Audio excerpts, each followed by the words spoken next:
6:59, yeah. Where's the flag? Pledge allegiance to the flag of the United States of America and to the republic for which it stands, one nation, under God, indivisible, with liberty and justice for all. Okay, thank you. The first thing we'll do is we'll accept our minutes, and then we'll move on to Janella. Yes, the budget meetings that we had, the 3 budget meetings, I am almost done with those minutes as well, but I figured I will just send them along and we'll approve them next month if that's okay with you, or next meeting.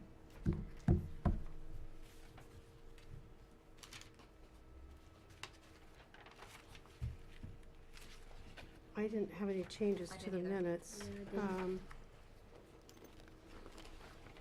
So do I hear a motion to accept the minutes as is? I'll make a motion to accept the minutes as Second? is. All in favor? Okay, the minutes passed. That was short and sweet. Who seconded? I did. And who? Okay, Janice. thank you. Okay. Okay, then, Janella, please. Wonderful. Thank you very much for the opportunity to be here tonight. My goal for the evening is to bring you up to speed on the space programming and space planning that we've been working on with Yvette and staff. I'd like to give you a very brief introduction to Stibler Associates, so you kind of get a sense of who we are and what we do. A little bit of the process we've gone through and what our goals have been, working with the library up until tonight's presentation, and then I'll kind of walk you through the results of that process, and then put it out to you, because that's the next step. So just really briefly, Stibler Associates is a space planning and interior design firm. So we've been in business for 36 years, and we are not architects or engineers, but we often work very collaboratively with those types of firms. But we specialize in interior space. And we have had the good fortune to work with quite a few libraries in our recent history, work that we find particularly exciting. Libraries have sort of a special place for us.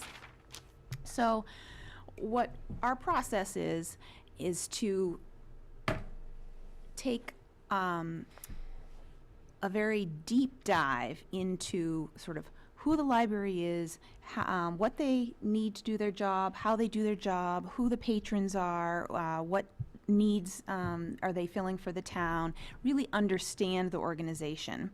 And then we need to have a fairly good understanding of the building, because we're talking about working with your current library and what that building offers you. And then what space planning does is attempts to combine those things into best outcomes. And that does involve a lot of prioritizing, compromising, and understanding how to best overlap those two items. So one of the things that we were aware of sort of from the beginning was that the library may be a little bit short on space. And so for us to really understand what that meant, it was work with the library to develop a program that was sort of separate from the building. If we were designing a library, or we had a library in a white box that didn't have any walls or confines, how much space would we need? So the program that we put together not only documented and sort of vetted what the requirements might be and how people are working and what's needed for patrons, but tried to identify what the space requirements would be. And I think you have received copies of the documents at some point along the way, but we came up with an estimate, including things like circulation and mechanical systems, et cetera, of about 18,000 square feet.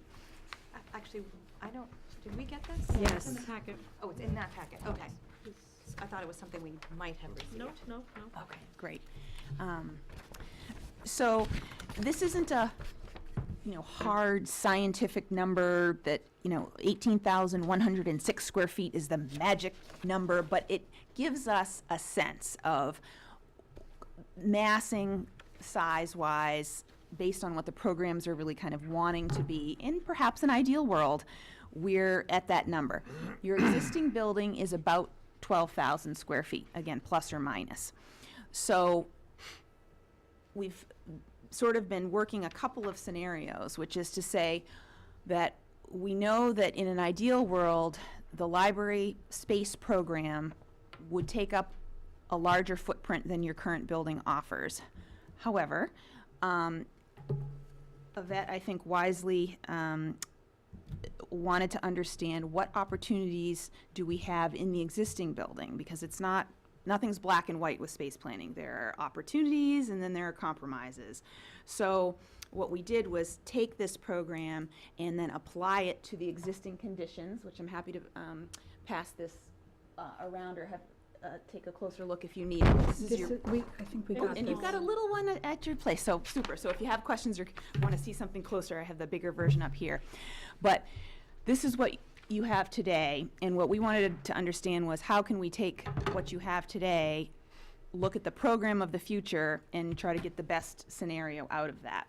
And then understand what you'd be gaining and what you'd be potentially giving up.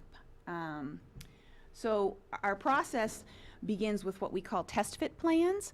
So I think what you will find in your packet is a version called Test Fit 3, TF3. And that is going to show you kind of the third or fourth iteration. Shut them all off. Oh, that's My better. rotate okay? button. Yeah, that's great. But Oh, can you good. film that No, I think it's great too. into this link? Oh, I see, there it is, okay. No, listen to me, there it goes. All right. There we go. So we initially brought, after we sort of reviewed the programming requirements, we brought back Test Fit 1A and 1B with some different concepts. We walked through and said, we like this is working well, this isn't really our favorite, kind of walked through some of those concepts. Then we were able to distill that down into Test Fit 2. That plan came back again, received vetting through the staff. Everybody participated. Everyone had a chance to review it. It was presented and they were able to provide comments back to us. Those comments and some additional existing conditions were again blended together to create Test Fit 3. I do want to explain that a test fit is kind of just what it sounds like. It's a quick, high-level view of how might this space work. It's not a plan for construction. It doesn't have any details. The furniture icons that you see are just placeholders. It's sort of proof of concept. And that's right where we want to be at this stage. We don't want to take this further than it needs to be. So there are a number of things in Test Fit 3, and I'd like to kind of walk you through the first floor and the second floor, and then maybe highlight some of the programming wins, you could say, and then some of the things that were left off in this particular version. So just to help orient you, right here, where my laser is the front door and your existing vestibule. And you'll see that we come into the library and we have, even though it's similar location, a newly designed circulation desk.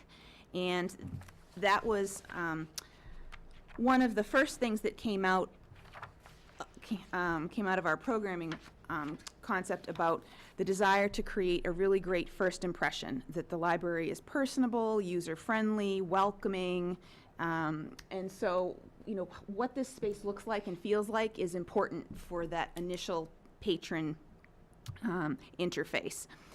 It also has a lot of functions that are happening in here, and although at this stage we haven't vetted out what type of drawer, what kind of storage, where the cart's going to go, how many computers, where's the book drop. All of those are details that get developed, but we're fairly confident in the square footage and the placement that we can make that work well in that existing space. Related to that patron hospitality is a slight change to the hospitality cafe piece. So here we've got an area, perhaps a slightly lower or higher counter, integrated into the circulation desk that would offer the cafe coffee and water stuff, which gives great adjacency and supervision from the circulation staff, and keeps it in that front area to be welcoming. And then it makes good use of this wall here, so your existing millwork would all kind of come out from there, and tables and chairs that can have a good adjacency by the door. It also gives you a little bit of overflow into this space up here, which is kind of open. We're calling it open collaborative, but perhaps a built-in bench, some additional tables that can be pushed together or pulled apart, depending if you're meeting with a group or if you're kind of by yourself. And so that this has a nice adjacency there that can perhaps be used for the cafe or for other patron Excuse me, is touchdowns. over by the cafe, is that still the self-checkout area? So self-checkout would still be part of, No, that's So not that wall would no self-checkout. longer be self-checkout? Is that what you're saying? Laura, everything is different. yeah. Just imagine, everything is different. It's not labeled. Yeah, and I can try to zoom in on certain spots, but the self-checkout would be relocated to actually this corner right here. If you had owl and eagle eyes, Is there an if you could read that. Is that a wall that isn't there at the present time, or? Right. Because it's right opposite the elevator. Well, that's the office, isn't it? Yeah, so this is So the office would this turn is into your people's space. current tech services space. Okay. So there's a doorway and opening there, so we're proposing that gets widened up a little bit, I see. and is not a swinging door, but just an open space. Gotcha. Yep, so that, also related in the front area would be new books, and, zoom in here, what is that, display, oh, the kits and display. So that kind of, again, creating sort of a close to the door, central feature item. Trying to maximize our stack area here, including an area for media, and that's something that we'll talk about a little bit when we summarize this, but struggling to fit the quantity that we're really looking for in your existing footprint, because it's a little bit of a challenge to be adding some of these other programmatic elements while maintaining, or in an ideal world, growing the collection size, but yet the building walls are, staying fixed in the footprint that they are. So that's one of our challenges we can talk about. So adjacent to circulation, using this space here, which is currently teen area, and making that a little bit more feeling of a dedicated reference space. So reference desk over here with a couple of workstations set up in a way that provides a bit of additional privacy for patrons that are coming in and working with somebody one-on-one in reference, and then giving good visibility, but yet some space around the public computer area. And then that allows a more comfortable circulation path through the space, again, maximizing our stacks kind of anywhere we can, because we can't give up any lineal feet on that, but tucking in little chairs wherever we can so that you can find an individual little nook. And then down here on this end, in the Lowell room, hoping to combine the ability to have some additional stack space, but keeping these low and mobile so that this room can be used as an additional programming space, similar to the way it is now. So when it's not being used for programs, we have easy access to stacks and some nice seating areas, taking advantage of the fireplace and just the really pleasant historic elements of the room. It's a beautiful room, so we want people to be able to use that, but doing double duty in this space. And then just to kind of complete our tour on this end of the building, taking what is currently the library director's office, closing off that second door, and creating a dedicated tech services space that isn't a hallway, that isn't a pass-through, that's not combined with the office business center, and providing an adjacency for deliveries through your existing door here. Some of these things still need to be vetted out. Nice adjacency to the lower level and separate from patron and customer access. So we think that that might be a nice solution, and plenty of workspace, which is required for those positions. So if we switch gears to the other side of the first floor, one of the things we talked about that was really important to the day-to-day and perhaps the growth of the library is the focus on the children's area. And this is very popular, and of course you're instilling the importance of a library at a young age. So moving that to the first floor was something that we really wanted to explore. Now, it does reduce the amount of square footage over what they currently have, but not by a huge amount. And there are several advantages. So it's definitely an advantage, at least to the children's area, to be on the first floor. We also have some new restrooms coming off of existing plumbing locations from the first floor, so we think that these are relatively doable.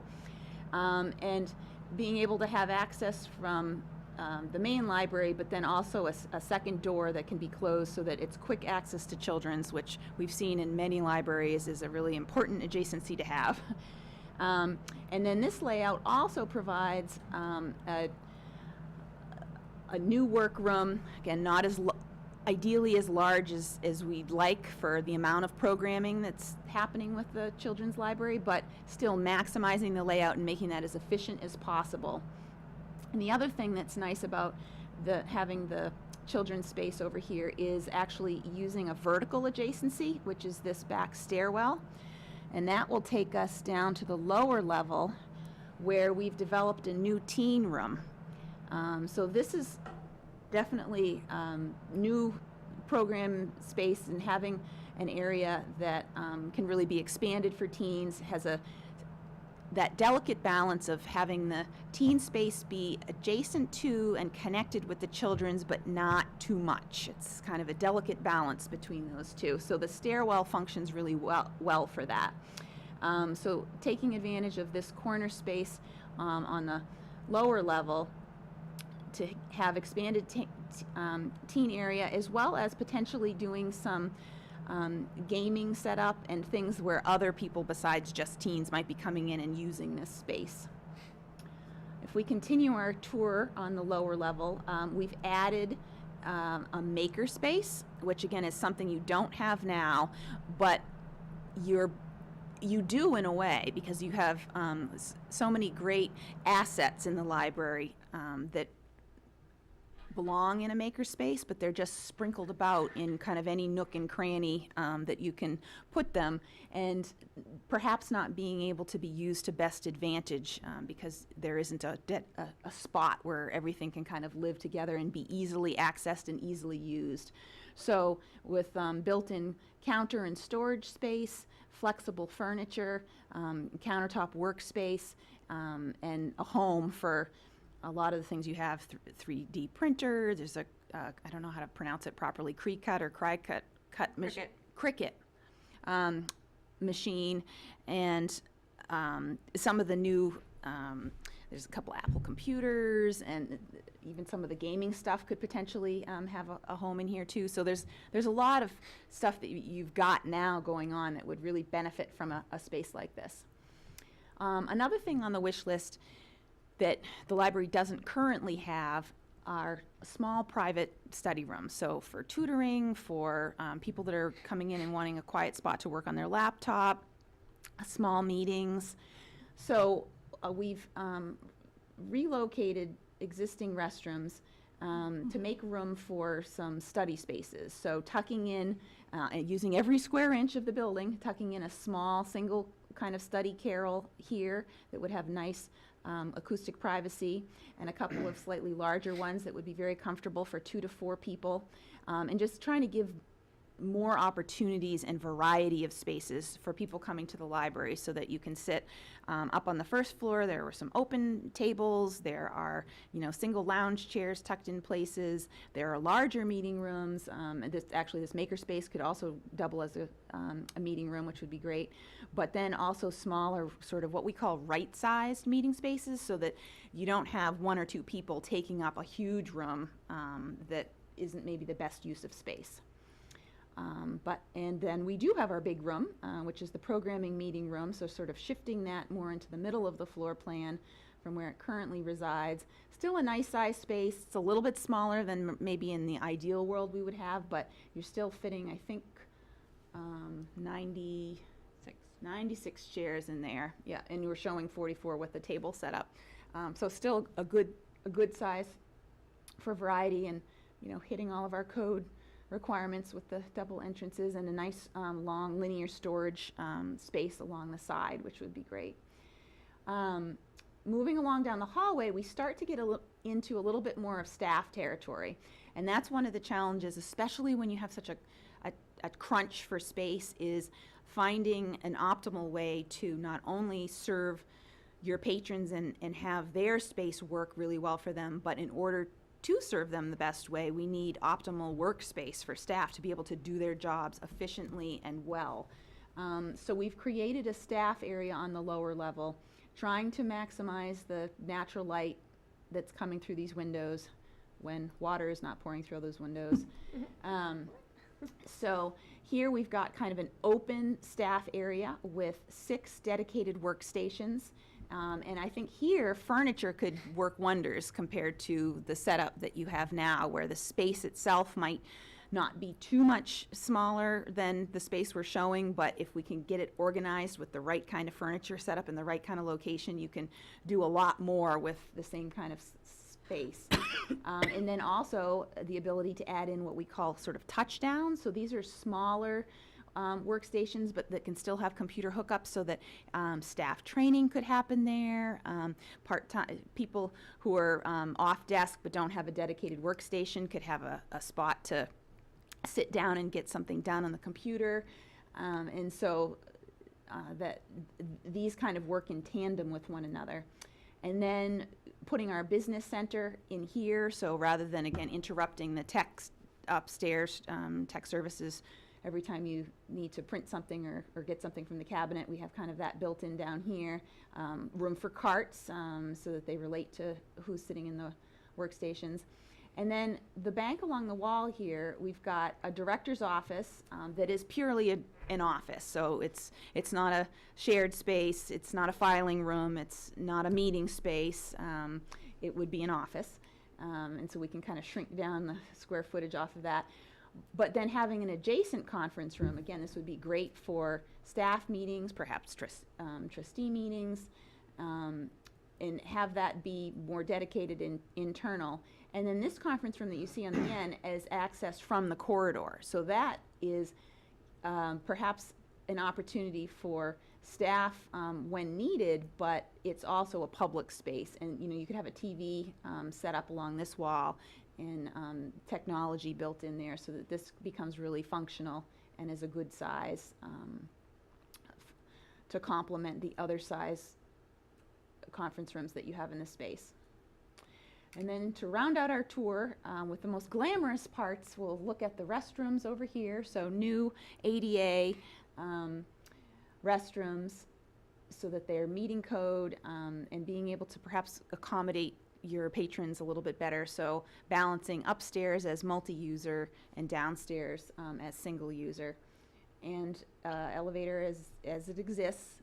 Those kinds of things, mechanicals in the elevator and the stairwells, those are what we call monuments. So those are things that we do not propose to touch. We've got a lot of existing walls in here too that we're not proposing to touch. So maybe, trying to put in a doorway in a new location, or if we can add a little interior glass or something like that, but a lot of structure to remain. And then the end here is rethinking how this current staff space is, and again, not having people work in here as they are now, but instead thinking about this as a new staff space. And I think there's some plumbing that we could take advantage of. So we have a sink and a little kitchenette with refrigerators, lockers, you know, small item, but are really nice to do for part-time staff in particular, and staff members and even pages that don't have a quote-unquote a home where their purse and jacket and stuff like that can go. And then doubling, again, trying to get the most out of every square foot, this staff space as also meeting space. You know, one of the challenges that Yvette, another duty that her office is doing is there's a chair in there that can stretch out for a lounge chair if a staff member on site does need to quickly lie down, or a patron for that matter. So this provides furniture that can, on the rare occasion, be used for sort of a wellness scenario, but on a regular basis can be used for meetings, and kind of just a nice way to take a break when you have that time. Because again, serving your staff well and supporting them in their job is going to give you, of course, the better customer service with patrons coming in on the other end. And then you'd come back up the stairs and end up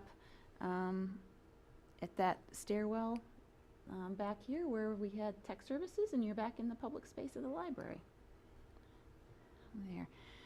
So I have some sort of pros and cons and pluses and minuses that I thought I'd walk you through. But before we do that, do you have some questions, comments? You want to revisit anything that we looked at?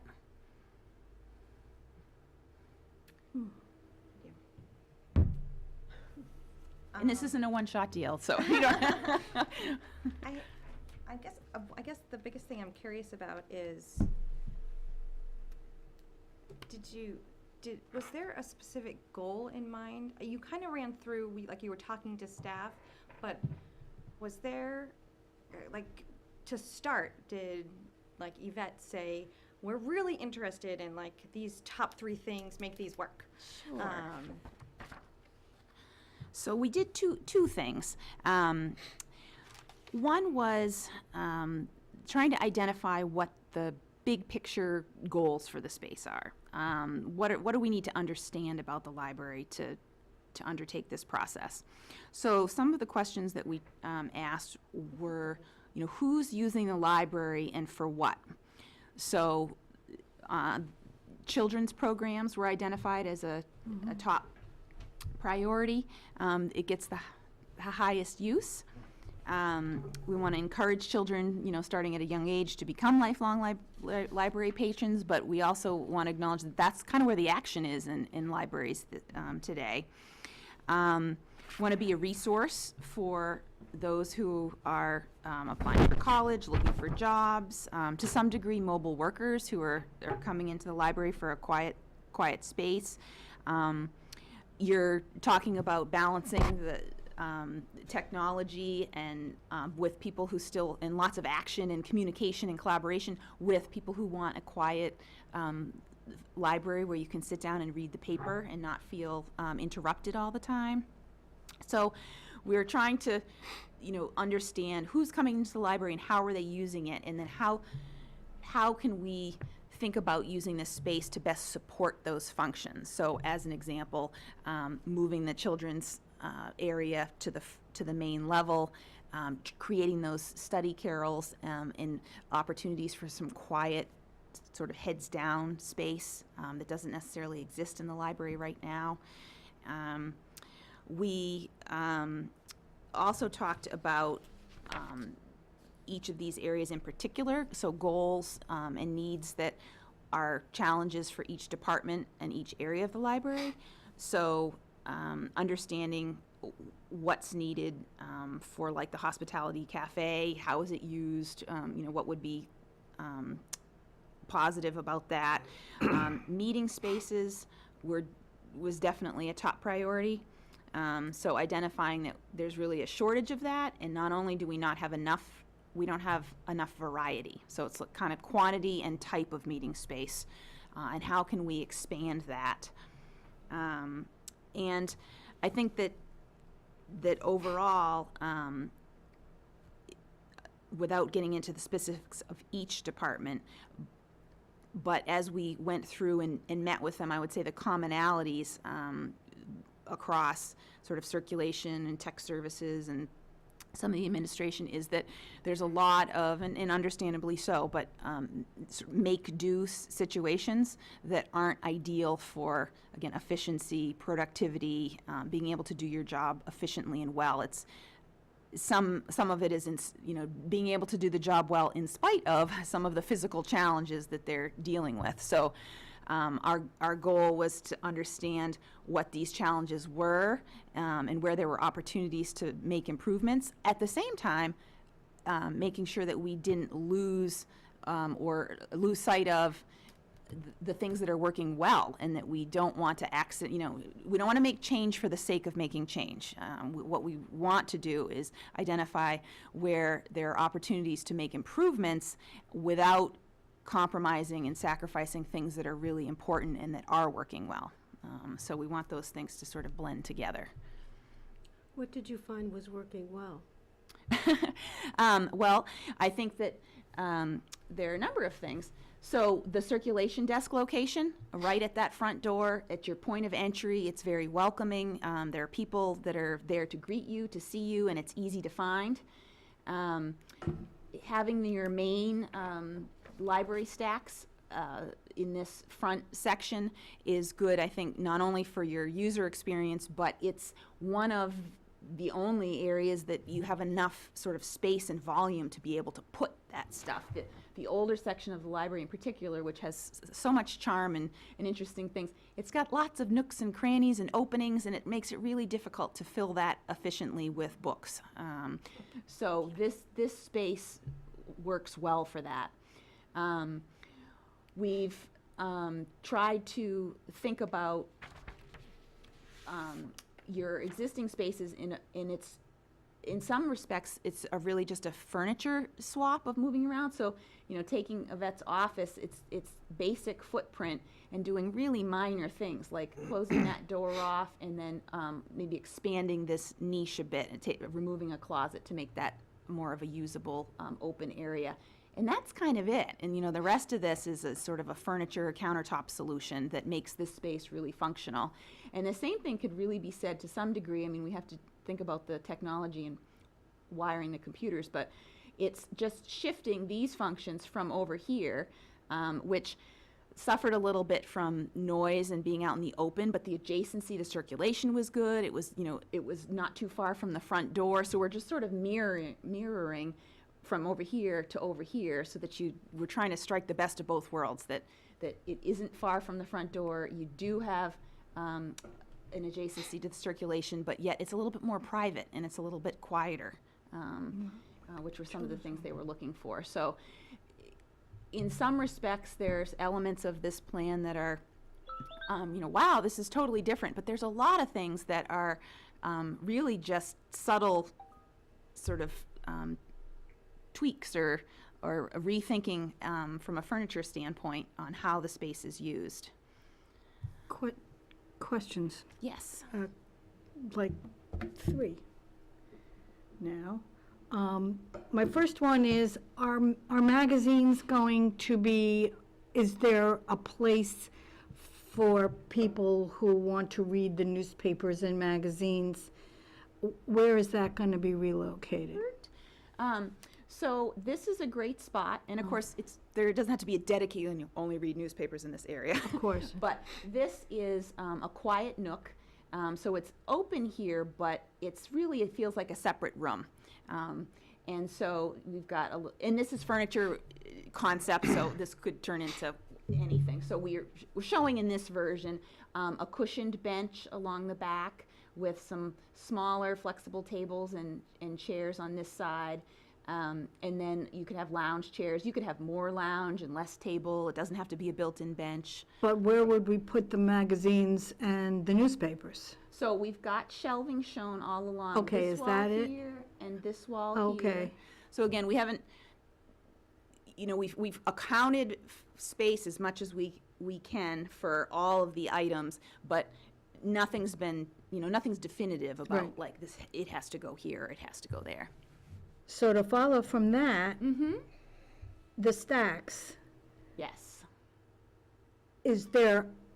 will there be less square footage for materials? I mean, the nonfiction was over. In this area. Yeah. Yeah. And I don't, do those, the back wall and those 6 or 7 stacks actually do the same, hold the same amount of materials? That's an excellent question, and the answer is no, they don't. So, to give you some numbers on that, so existing, and we're taking existing, the staff is doing some weeding right now, and Yeah. so there's a dedicated amount that we know isn't gonna be there, so considering that that's already been done, even if it's still in process, we have, and these are approximate, we didn't literally count every book, but we've got about 1,166 lineal feet of nonfiction, and that drops to 765 lineal feet of nonfiction. And then same thing happens for fiction. We've got 1,590 right now, dropped to 1,040. Media, we've got 440. We're showing 390. So this is one of those areas that back to our original program where we said to do everything you really want to do, we think you need about 18,000 square feet. We're showing you some scenarios of what you could do that's different in your 12,000 square foot building.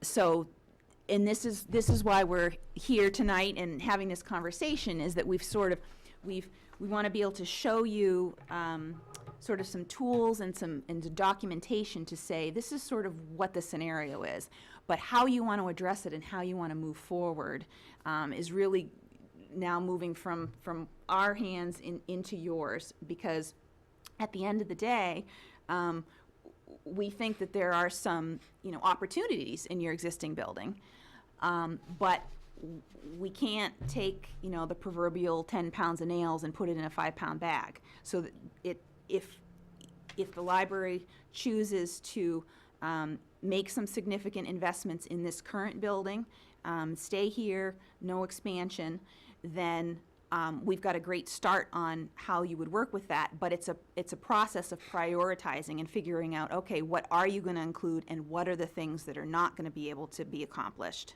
For example, the children's room. Mm-hmm. The square footage for the number of books Is not enough. is from 1,046 to 862. Right. Of course, these numbers, again, I wanted to Yeah. keep in mind, can be finessed. So if Yeah. we look at the children's, where's my pointer here? Children's layout, we can have less furniture, more stacks, more mobile book bins. I mean, we're just doing it off of our preliminary test fit. But at the end of the day, the answer is that the children's space really does want to be bigger, not smaller. So we've traded moving it upstairs for Some space. having more space. So there's going to be a wall that separates it from the adult stacks Yes. and from the circulation desk, and just the double doors. And the doors here, yeah, and then there's a second way out if you were to go through this Right. little hallway through the restroom. Okay. But this would be important for acoustic purposes. Well, you can buy ceiling tiles that come down and they dampen the sound. Yes, Of the issue, yeah, be an easy Yeah, I way think- to address that. I think we'd want to look at combining a couple of methods to help with that. Where is the equipment, like the copier and the 3D printer? Yep, so business center, I know that lives here somewhere. I'm There's a thinking business center in the staff area, and then the copiers by the reference. over here, right? Yeah, it's the little Right block there. right there. Yeah. Yeah, thank you. That's the copier. I can't see this either. Combining the public area business center with the public computers and reference area. And again, these are placeholders now, so, that might get expanded a little bit. But that would live here, and then the staff would have their separate stuff downstairs. Where's the 3D printer? So the 3D printer, we were thinking might be nice to have in the maker space, because there's a real for the opportunity to do classes with it, and try to maximize its use. So it's really cool to see, no question about that. But I think ultimately it would be great for library services if it could be used more, and that you could have some training and some classes, and that would all be better suited to take place in that classroom setting. I don't disagree with that, except it sort of hides it from public view, really, if it's down in a room. But on the other hand, it will encourage people to go down there when they wouldn't necessarily, because Right. they can be so that we can kind of expand what's used. I had one quick question for you, Yvette. The staff has reviewed this already, right? This started with the staff. Okay. So any questions you had, we already dealt with. Any Okay. questions about, you know, Because it looks like a significant cut to the amount of office space you guys would have. So that, It grows, if you look at the numbers. well, like for instance, where would Joanne even be? she can be in a cubicle next to me. Would be Julian's spot right there. Sure. I mean, when Janella and Oh, so her wait, okay, associate. I misunderstood what that section right there is. That's basically office and yeah. staff outside there. Yeah. Right, Okay, I thought that was public it's computers. I totally misunderstood what that room was. I'm sorry. like that, yeah. Okay. I mean, there was a whole process of meeting with the staff and department heads, myself. And when we look at how our patrons use the space, how the patrons want to use the space, and how we have to turn them away, then you have to start trading public space and staff space and collection space. You have to Right. trade them off. So if we're going to have a smaller study room, which was a priority when every single staff person, I think every single one mentioned it, it was pretty unanimous, that was something that we knew our patrons wanted, then you have to trade something for it. You know, like Janella said, you know, we have a lot of makerspace items, not just the 3D printer, which, sure, when we first purchased it, we wanted to showcase it. There was nowhere else we could put it, so that's where we put it. Right. But now we have a lot of other objects that are just tucked in storage. And, you know, it's back to that make do. You know, this building was built and designed how many years ago? 79. Right. For different purposes, and now library services are different, and how patrons use the space is different. So, you know, when you say, I would rather have the children's room upstairs than down in a basement, parents come in and they have strollers. I know when my kids were little, I had a double stroller, you know, so now you're thinking, I have to navigate this thing that's this long. You know, I will not come to the library if I can't navigate the space with my stroller. So, and then you have to turn the corner currently to get into the elevator. You know, all these little things, when if we bring it upstairs, there's no elevator. We don't have to deal with that issue. So these were all the many, many conversations that Janella and her associate had with department heads and staff, and then the staff looked at an earlier test fit and put notes on it, asking lots and lots and lots and lots of questions, and then Janella and her team going back and trying to accommodate some of that. And again, not all of it. We can't have all of it in 12,000 square feet. 1,200 Right. square, 12,000 Well, square feet. actually, you bring up a second question that I was going to ask anyway with the strollers. So the space between the shelves and everything, would that all meet ADA compliance? Absolutely, yep, Okay. absolutely. I think just the restroom outlines that we've shown on this test fit would be a huge improvement for your agree. ADA compliance. I have a question about the restrooms. Is there any reason why on both floors there wouldn't just be like a single stall unisex? Mm-hmm. Yeah, and that can be an option. We had shown that, I think, in some other test fits too, and that's the kind of thing that's an ongoing conversation. So as long as we're meeting appropriate building and plumbing codes, which we would with those counts, that could be considered.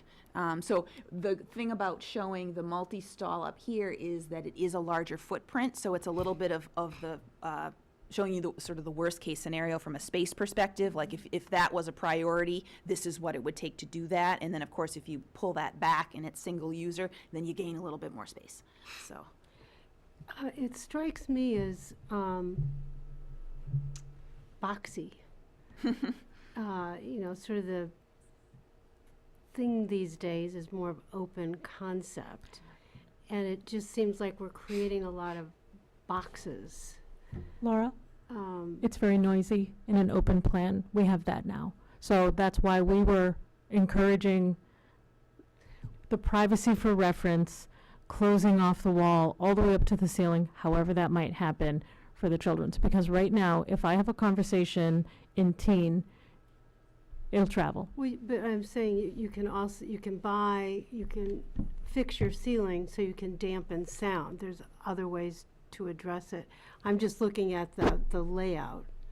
It just seems It's a rectangle, Laura. lot of- It's gonna be a box. yeah, yeah, I think there's a it's couple. much boxier, and I'm wondering if it's going to feel more cramped because it's more boxy.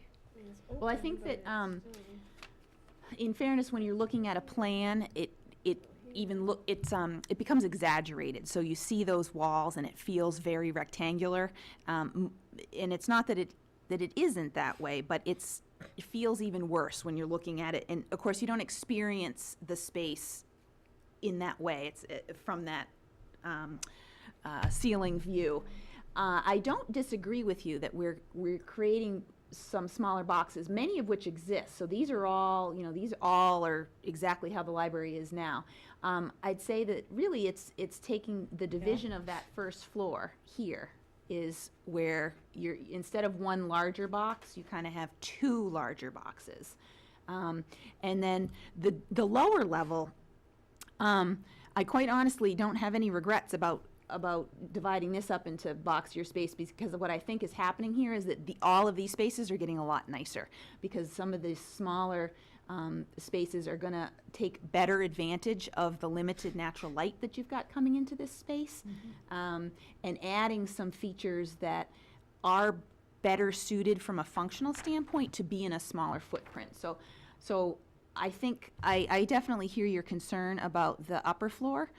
From an architectural perspective, and that actually does need to be thought through much more thoroughly and carefully, because you have an existing ceiling that has two heights and it's got an opening, and so how does this really work from an architectural standpoint hasn't been explored, because this is just a quick concept on paper. But I do think that from a patron experience, they're going to find these spaces, even though they're smaller, to be more comfortable and more functional, because they're better able to do the job they're designed to do. But I think you have a good point. One of the things that same area is that the whole circulation and where the stacks are going to be, other than the skylight, there's no natural light because you're blocking it off. Yeah. So we think that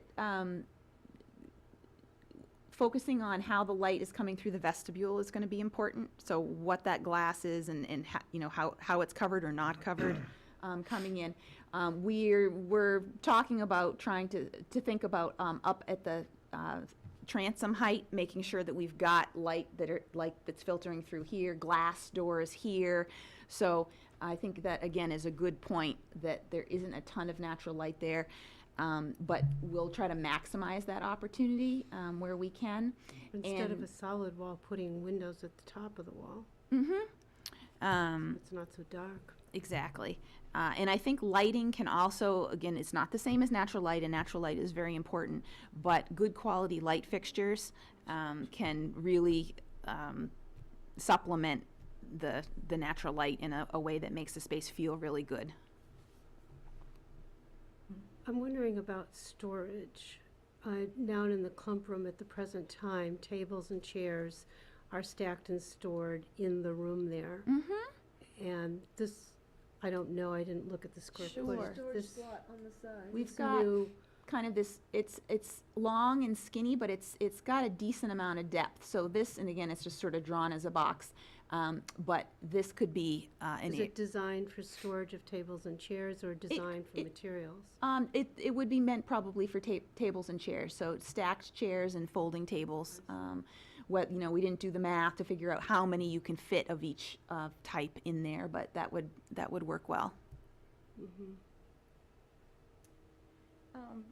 I have two questions, actually. Like the regular programs, I wrote like knitting, cribbage. Mm-hmm.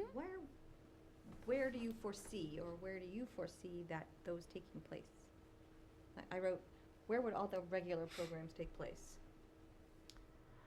Well, we would reimagine a lot of this stuff. I mean, right now, the knitting group, we would be booking meeting rooms. Right now we're booking meeting rooms. So if you have a group of knitters, which meeting room do they want to go in? That's So the which question. are the meeting rooms? They The can go long- in the new clump room, which is the big room with the tables. We talked about having dividing walls in that. They could go in a small meeting room with, 6, 5 seats. Maybe they're in the maker room. I mean, it's really just those kind of groups. Those are, not even secondary. They're tertiary things. That's a very minor type of program or service that we offer. So it's And depending on the level of sort of privacy that they're looking Right. for, or exclusivity, if they don't feel that they need to be behind sort of a dedicated space, I think that, you've got, and again, we can look at furniture options in the future, but sitting in front of the fireplace and kind of how the room might be divided, that could be a nice area for a small group. Again, I think that this space, again, pushing these tables together and kind of using that as a community space could be another option. So I think there are a variety of ways to look at it, and it should, the goal is to be able to provide choices to people so that they can find the best match for their group and their activity. But Yeah, you and- set that up as a periodical room, pretty much, if that's where the magazines and the newspapers are. But Go it- anywhere. They can go anywhere. Yeah. But, when we looked at the space and thought about our programs, I asked the staff in the last presentation we saw a week ago, think about how you use your space and how would you use the space here. So, a priority is story time. So then, Emily would have, she looked at the floor plan and said, okay, I need to book the new clump room. I need to have a certain amount of tables for crafts. I need to have a certain amount of chairs out for adults. I need mats on the floor. Set up the new clump room, for the lack of a better name, the same as they would the current room, and then meet the families downstairs. Or we could totally rethink this thing and have story time in the children's room and move the mobile shelving out of the way and have people sit on the floor, and have, Or still set a craft table and, have seating and stuff, but it's just, rethinking how we are doing our current events and prioritize what are the events, because we prioritize the room use now. When someone calls to book the room, it's library program first, and then, like a library sponsored thing, like a meeting or some library sponsored group. And then it goes out into, community. There's different levels in terms of, because we have 2 limited meeting rooms in terms of the schedule, it's already ranked. So, and something else, something like a knitting group or a cribbage group, it starts and everything has a lifespan. We used to have a French language group. They don't meet anymore, So where would they have met? they met in the Lowell room, but, you know, they don't exist anymore. So things, you know, kind of come and go, but I think our priority is what are the programs that the library sponsors and what's our use of the space. So, you know, we also talked about how do we do a book sale? Well, we do the book sale the way we do now because of the space we have. But is it ideal? Absolutely not, because you take over all of the meeting rooms, the public spaces, the hallway. We had some teen materials that were new, probably get sold in the book sale. That was a problem. So maybe we don't do the book sale in this building at all. You know, I mean, there's a lot of other things that we talked about everything. We talked about everything and every possibility of, you know, how we do things now in this space, and we can't do things the same way, and why are we doing it this way, and then just prioritizing with what are the library services and rank them, you know, by how we use the space. Knowing also it's still short to do everything ideally. You know, we're still in this, even in this fit study, you know, test fit, we're still making do. So. So basically, we're not just making do, we're giving up one thing to gain another. That's making do. Yeah. Well, yeah. Yep. So I'll just run down really quickly at a high level, sort of where we've made gains and where we're sort of partial gains and then losses. So if you think about things that are improvements over what you have now, based on the ideal program that we developed at the beginning, and then what this test fit is sort of showing you. The sort of open lounge, circulation space, that actually increased a little bit. The teen area grew and had some real positive things related to that. I put tech services in the positive column, even though it might not be so much of a square footage issue, but the efficiency and how that space works is greatly improved. We've got a small conference. We've got an open collaborative area, staff meeting room, which didn't exist before, the staff break space, which also again doubles as sort of meeting and collaborative space, is an improvement, and certainly the restrooms count as an improvement. Things where we made some improvements but not the full ideal picture was the private office, the staff workstations, the reference desk, children's area, staff workroom, the community meeting room, and sort of the business center cafe and maker space. Some of those reasons were because we just, in an ideal world, they'd have more space, and we shrunk them down, particularly when you think about the circulation and the collection quantities. But some of them were just, you know, we hit like 2 out of 3 goals for each of those spaces, so they kind of fall in the middle. And then things that we're short on, definitely adult stacks, which we spoke about earlier. Children's programming space, you know, I think it's still an open discussion, but many libraries have this same discussion and of having a dedicated children's programming space, and the few libraries that have it love it. So, you know, that's not included here. And medium conference room, we don't have that as a separate dedicated space, but we've got some nice overlap, and I think that goes to not just that we're making do with the limited space, but that we're being efficient with our space. So like the maker room, or even the open seating area that we were talking about for periodicals, like if we can use those types of spaces multiple ways, I think that's a benefit. And once in a while there might be a conflict. Somebody that's their spot that they like to go to and read in, and there's a group in there. I don't want to go to a different spot. That can come up, but that's probably the exception to the rule rather than the regular flow.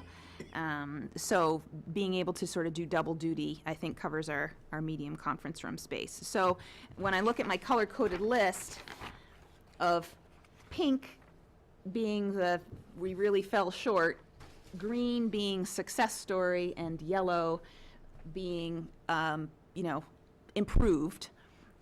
We definitely are making good improvements. No, I just did this with a highlighter on the chart, so it just, so the pink stands out as, you know, that if we were looking at this and the whole thing was pink, you know, that would be a different story, right? So, that just gives you Basically this, but she Oh, okay. highlighted a it. sense. Sorry, I No, I that's didn't. all right. For clarification, the 8, 16, 18 numbers, Mm-hmm. that's your ideal that you started with. Yes. Okay, and then the 10, 31, 18 is basically what the numbers are with respect to this test fit 3. Exactly. All right. Yep, exactly. So, one other question for Yvette. Has there been any consideration of what the cost of this would be to implement? Like pie in the No. sky Nope, cost? this is, nope. You want to speak to that part? Sure. So,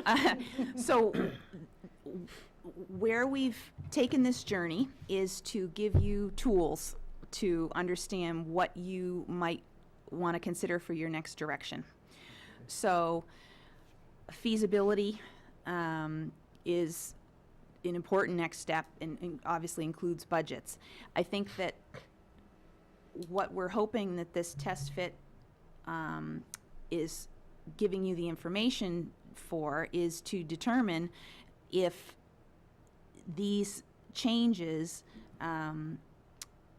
assuming, I think you should assume, significant cost, is the end result worth that investment? Are you going to get what you need to out of your current library space, or is investing in your current library to get, you know, I didn't do a percentage, so I shouldn't even say a number to quote, but, you know, like say this test fit got you 2/3 of what you were hoping for. Is that investment worth that 2/3, or should that money be going towards another solution?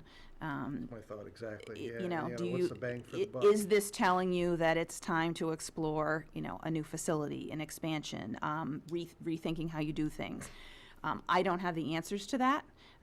That's your job. But I'm just trying to provide you with the information that you need to think about those things. So in order to explore those options, you may want to do it simultaneously. So you might want more information about, you know, how do you know the answer to that without kind of investigating further. So you could consider creating an RFP that goes out to, and at this point you'd probably be talking about the architectural community, and I'd love to be part of that, but we're not architects, so we specialize in the interior. So, putting together an understanding of feasibility about what renovating your existing building would look like from a cost perspective, and you've got some additional considerations in this building, like those leaking windows and your roof and your parking and, you know, Electricity. yeah, plumbing. right. So, You know the list. yeah, You have so the that list needs to be taken into consideration with, you know, moving furniture around is one thing, but you got to take the building in totality. What are we working with here? And then compare that to the cost of, well, what would a new library look like? And again, you don't have a design for that or a footprint, but you have a roadmap, which is the space program document that we did that's going to tell you how big it, you know, roughly, approximately, how big should it be, what types of spaces are included, and that being able to compare those two things with some high-level budgets attached is going to give you a better sense of what your options look like and what direction you might want to go. Or you may already know that you don't want to go down one of those roads, and then maybe it's not, you know, appropriate to spend the time and money to explore both options if this is telling you this is the path and we need to go in this direction. So. Did you say you work with other libraries? Yes. Any particular ones around here?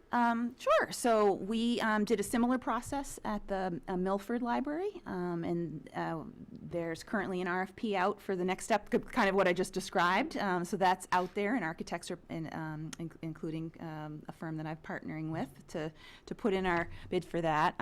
We're doing some smaller, so more interior-focused renovation work for the Amherst Public Library, the Dover Public Library. We've done some work. We're renovating the children's room at the Manchester Public Library. That's been designed and is priced, and work is, I think, demo starting next month, which is only a week away. So, yeah, so a little bit of a laundry list there. I think a lot of the libraries around here are the smaller towns. They're smaller libraries and they're kind of in this, somewhat in the same boat. Yes, yeah, and I find that, about 15 years ago, there was a similar sort of cycle where, and at that stage, it was, every town is going to find their unique solution, just like you will, where those little tiny libraries were suddenly bursting at the seams, and a lot of libraries around that time put on an addition or built a new building. So it seems to be in sort of this like 20-year cycling through, and not everybody, but a lot of libraries are on the same schedule. So we're flush with library work at the moment.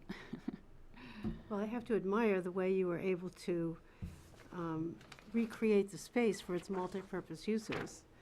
You certainly got most of the items that we've talked about here and there in the past in there. Well, we certainly did our best to put on our creative thinking caps. And again, it's just a conceptual plan to help you sort of see different possibilities, but would really need to be flushed out, not just from the design and construction side of things, but from the budget side of things. Does it make sense to spend the money to do this? But I think there's a lot of potential here. But it's the two-thirds potential, or whatever the Yeah. exact ratio is. Yeah. Is it worth the bang for the buck? Yeah. Yeah. One of the challenges that we see, not just in our library work, but for clients in all sectors, is that the rate of change, the curve of how fast things are changing is really getting steep.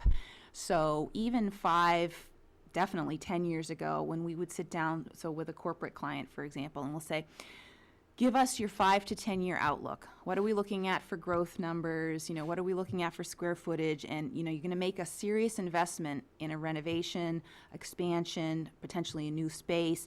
You want that to last you from a financial perspective. We're talking 20 or 30 years, especially for municipal work. And we could, working again with the client, get pretty darn close to those projections.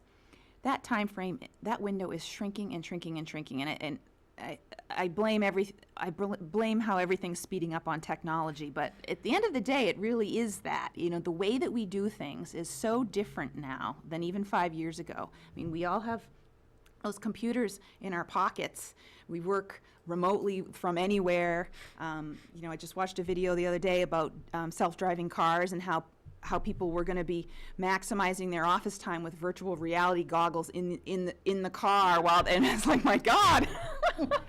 I want to hide in my library. Yes, exactly. So Go to the virtual library. No, be careful. well, and yeah. So what Computers. happens was Where were the public computers on that again? Is that Little- roundish thing right right there? here. Okay. Yeah. Yeah. Trying to smaller footprint but increased privacy Right. is sort of that shape. Right. Yep.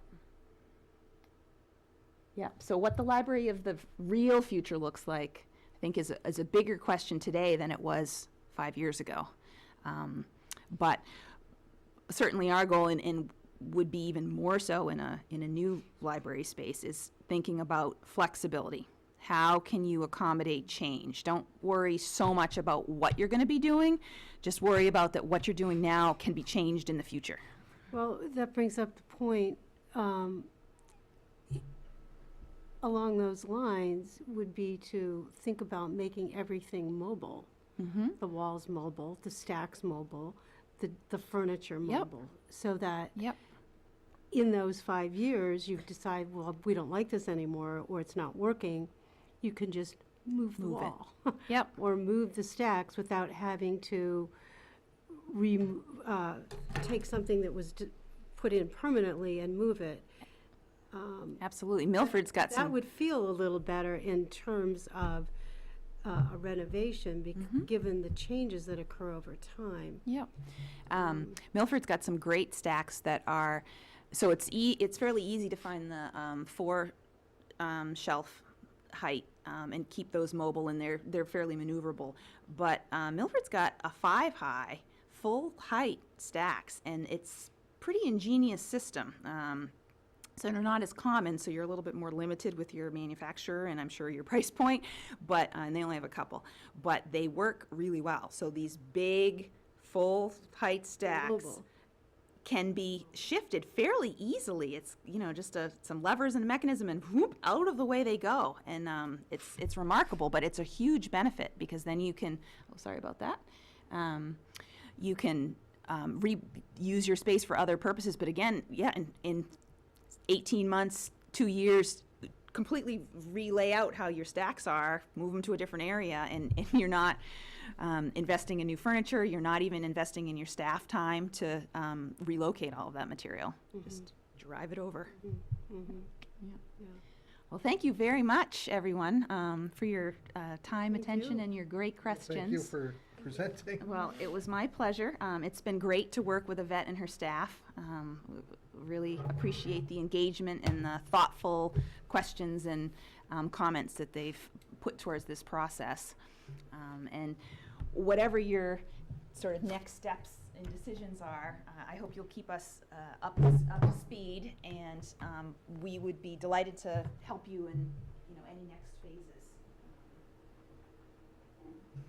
depending on what you decide. Okay, thank you very much.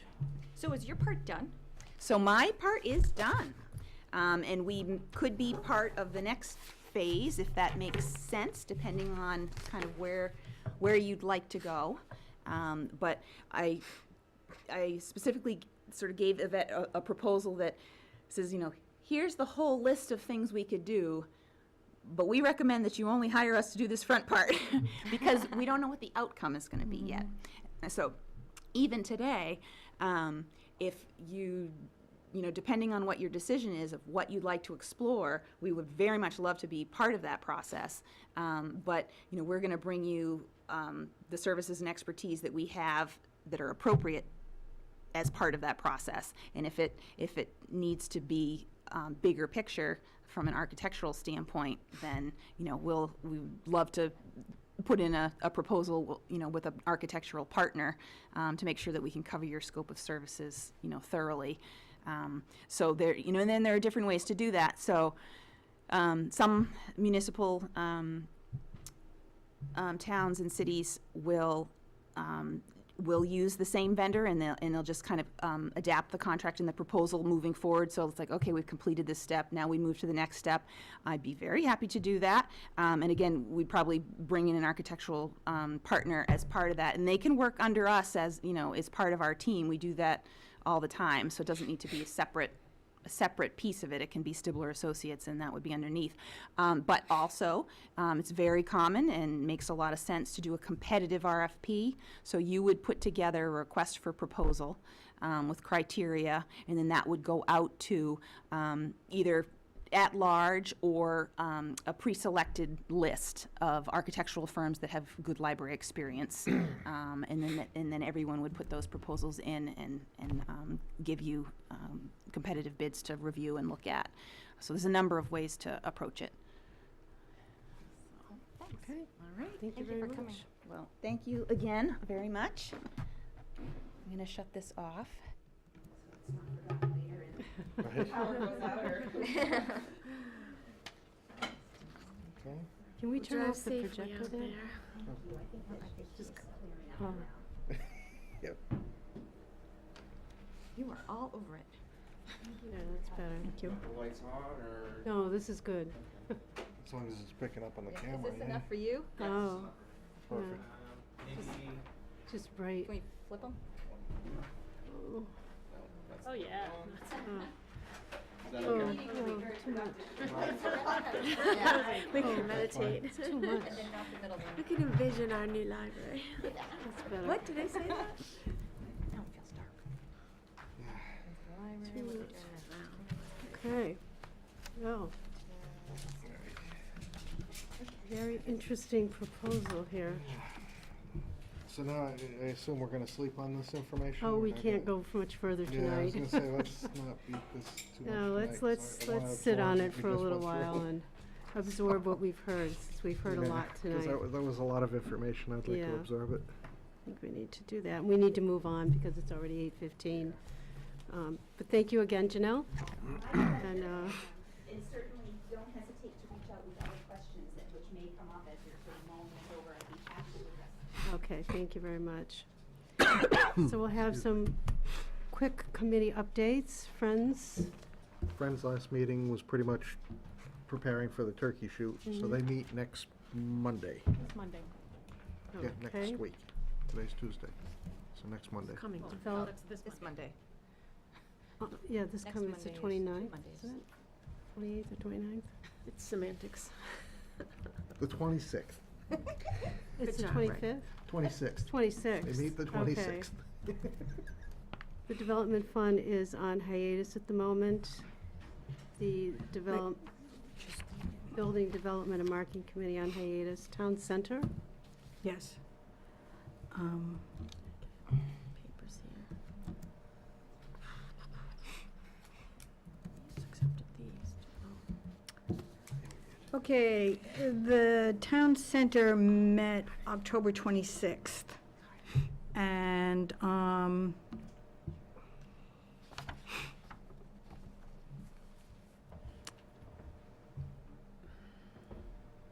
essentially, the Nashua Regional Planning Commission are looking to develop sidewalks from Nashua all the way up Route 3 to Bedford, try and make it a little more safe for pedestrians. The center around here is the primary area, the across the street from the post office down to here. They're looking, especially Wire Road and places like that, they're looking to get sidewalks. The Abbey Griffin walkway, the steps up from Route 3 were dedicated September 20th. to, Well, to the town, okay. but the Rotary Club really financially supported those steps. And so the town center thanked the Rotary. There are new grants to the state that are being written for the Woodbury Street sidewalks. And pretty much that's it.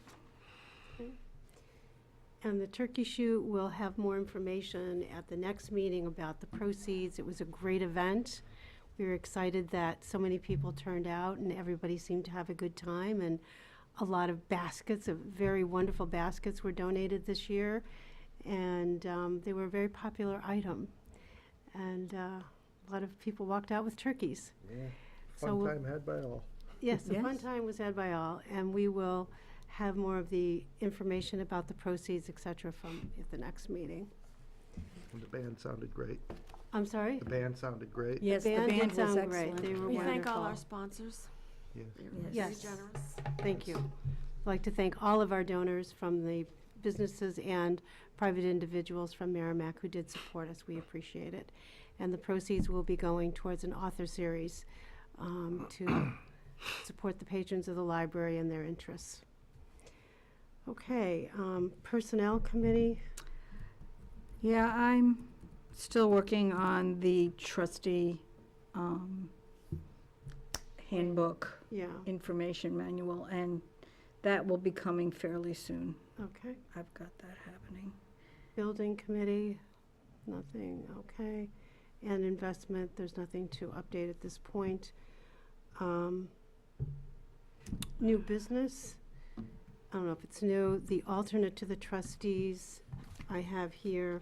What that is there's a process where the board always, we can have up to 3 alternates on the board, and we don't have any right now, so anyone is interested would need to apply to the town council. And all we did, all Rick and I did Well, do they was, apply to the town council or do they apply to us? they're appointed by the town Oh, they're council. appointed by, No, but you receive those. they want to email us if they're interested, not the town council. You would receive it. Oh, okay, That's how I yes, did but it. we would recommend to the town council. The Right, town council right. would actually do the appointing. So Yeah. all we did was But they write have up to come to us a first. little bit of the process, so that it was a little clearer what that process was. And I'll just pass that out to you, so you can just see. I read there, I don't have an extra copy. I Do you have one for I Yvette? ran out of copies, yeah. Oh. Here, go ahead, give one to Yvette. We can share share one. one. Yeah, she and I could share. So basically, it's just a little bit of a process to make it a little bit clearer what the steps are. But it's consistent with with what the RSA is here. So potential candidates are interviewed by the town council. We can recommend candidates, we can advertise for candidates, and they apply to the library. Those resumes go, those letters of interest go to the town council as well. And then they would ultimately appoint qualified individuals. And then anybody appointed would be sworn in by the town clerk. It's pretty straightforward. Okay.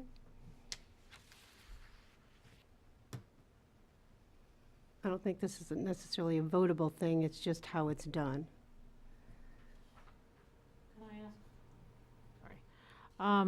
Okay, since you have 3 open spots for alternates, would you like me to post this on the website? Yes, that would be a And to good whose idea. attention should, I'm sorry, what? I mean, is someone just going to When I send saw me a the- blank email that says, I want to be considered and sign their name and I mean, what do you want? Usually what somebody When would I do. did it, I got the chair. That was the information the newspaper Okay. contacted the chair, and I contacted him, and Right. he contacted me. I don't know if that's standard procedure. So you didn't have to write an essay or submit a No. resume or be fingerprinted We or, brought her in I- here and Yeah, I came to this meeting here and so it's just, been to a couple meetings, I think. Yeah, so it's, I can post this on the website and it's contact you. yeah, that's fine. And do you have a procedure for what happens when someone contacts you? I mean, you're gonna, Well, I would bring that here, I would talk to them.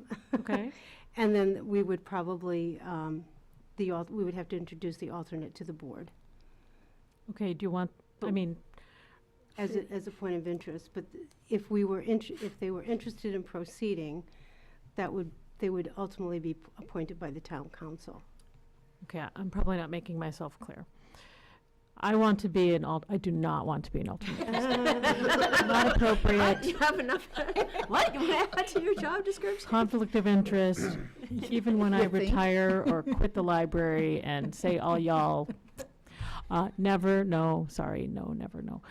So Now let's you're not pretend. getting a good pitch for being an alternate. It's a conflict of interest for me. Okay. Just being funny. So I'm a resident and I want to be a trustee, an alternate trustee. I love the library. I think you guys have the best fun meetings that I watch every 3rd Tuesday of the month. So I email you, Laura, what's your and you, is that what happened to you? It puts me to sleep. It's great. Stop.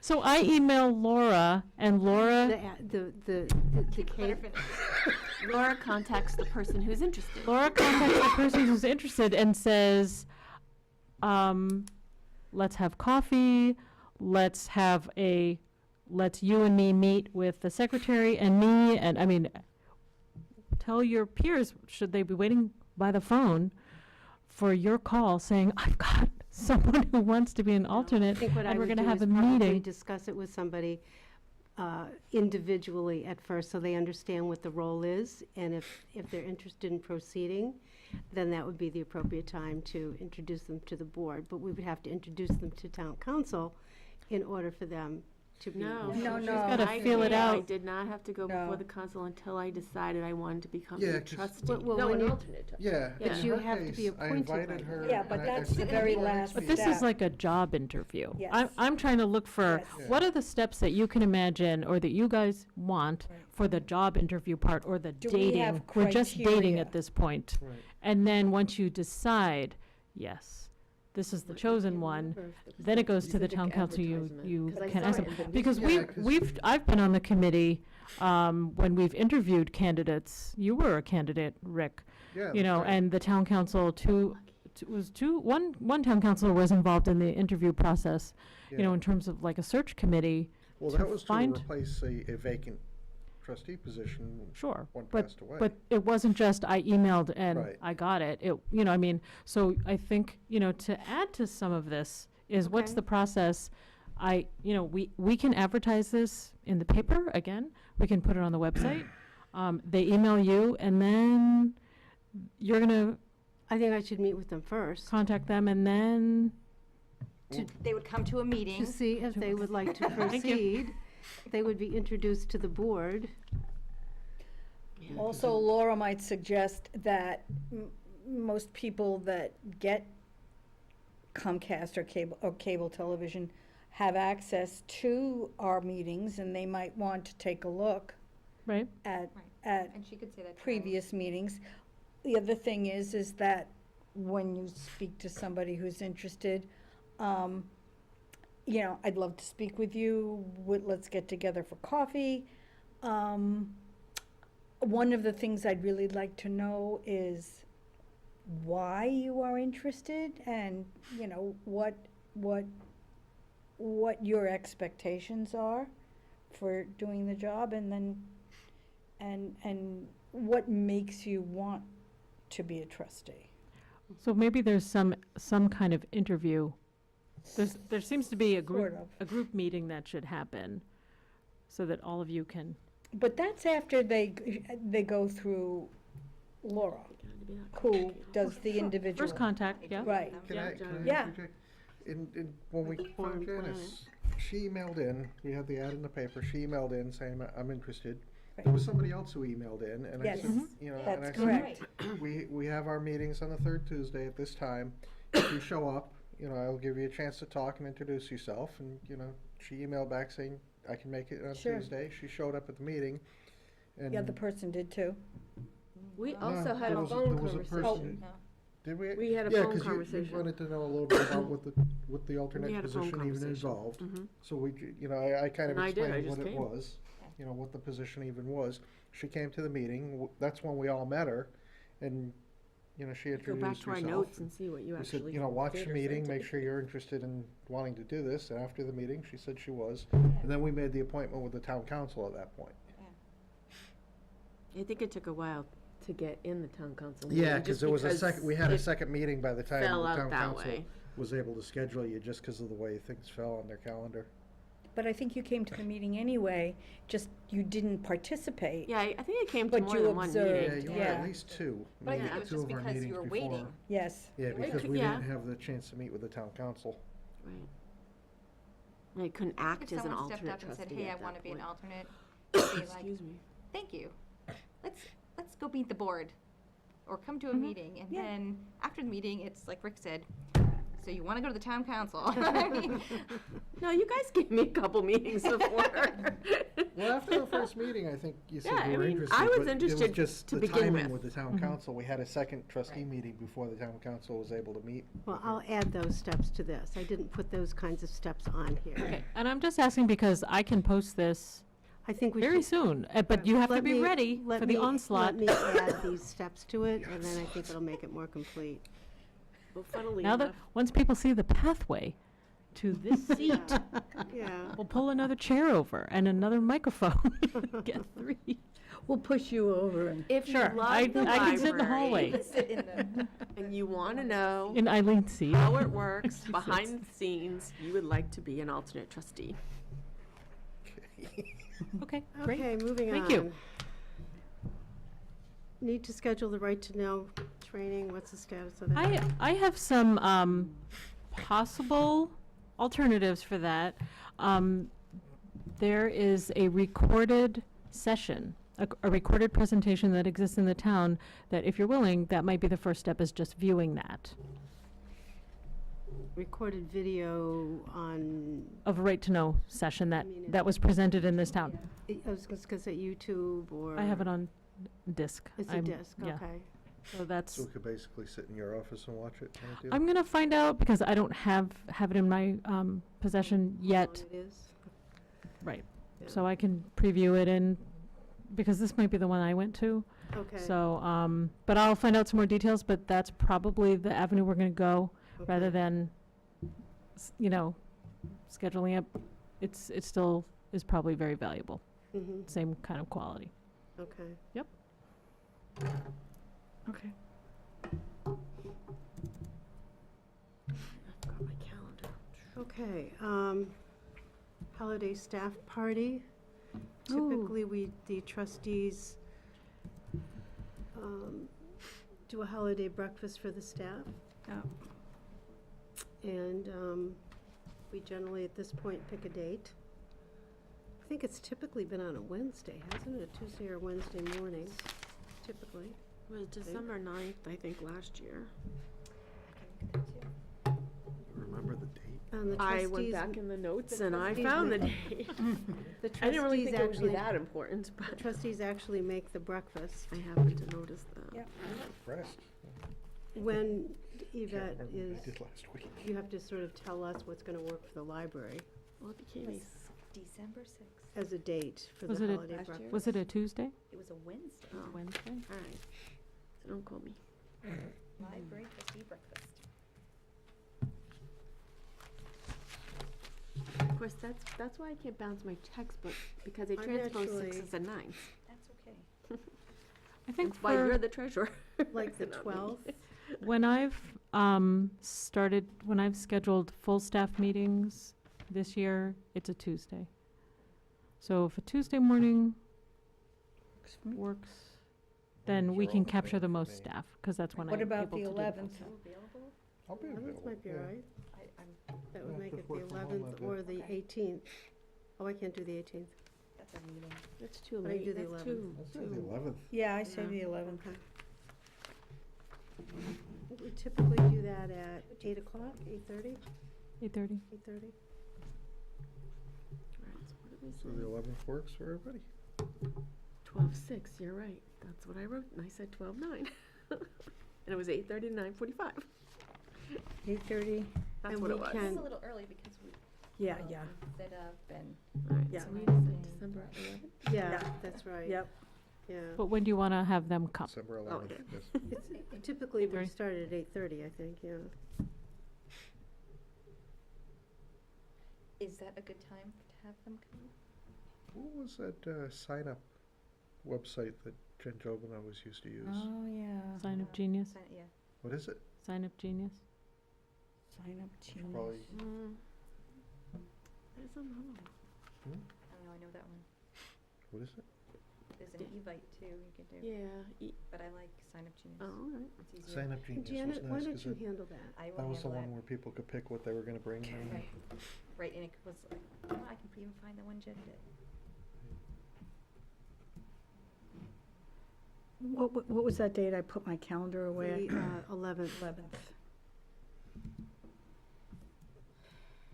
We have to approve the money for gift cards as well. Yes. What time would you like us there? Would you like us there? It depends on how much time you think you need to set up.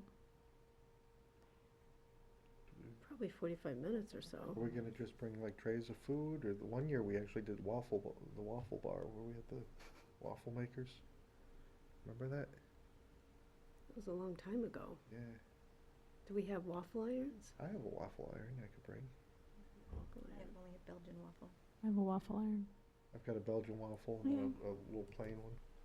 Well, do you want to? People want to do Well, is that waffle- waffles this besides, year? Well, we usually have an egg dish. We usually do well, we don't usually do waffles. We usually have sausage, orange juice, fruit, some sort of sweet. Oh, you have your strata, right? only if you And does want the it. I list- mean, I don't want to do the same thing every year. Yeah, if we do the I'm gonna website, tell you what to Sign Up make. Genius, or everybody can But put we could down. also do People waffles liked if it you that would much. like. Right, if somebody wants to bring Yeah, a waffle. somebody's gonna have to man the waffle there was- machines. Jen made the baked French toast.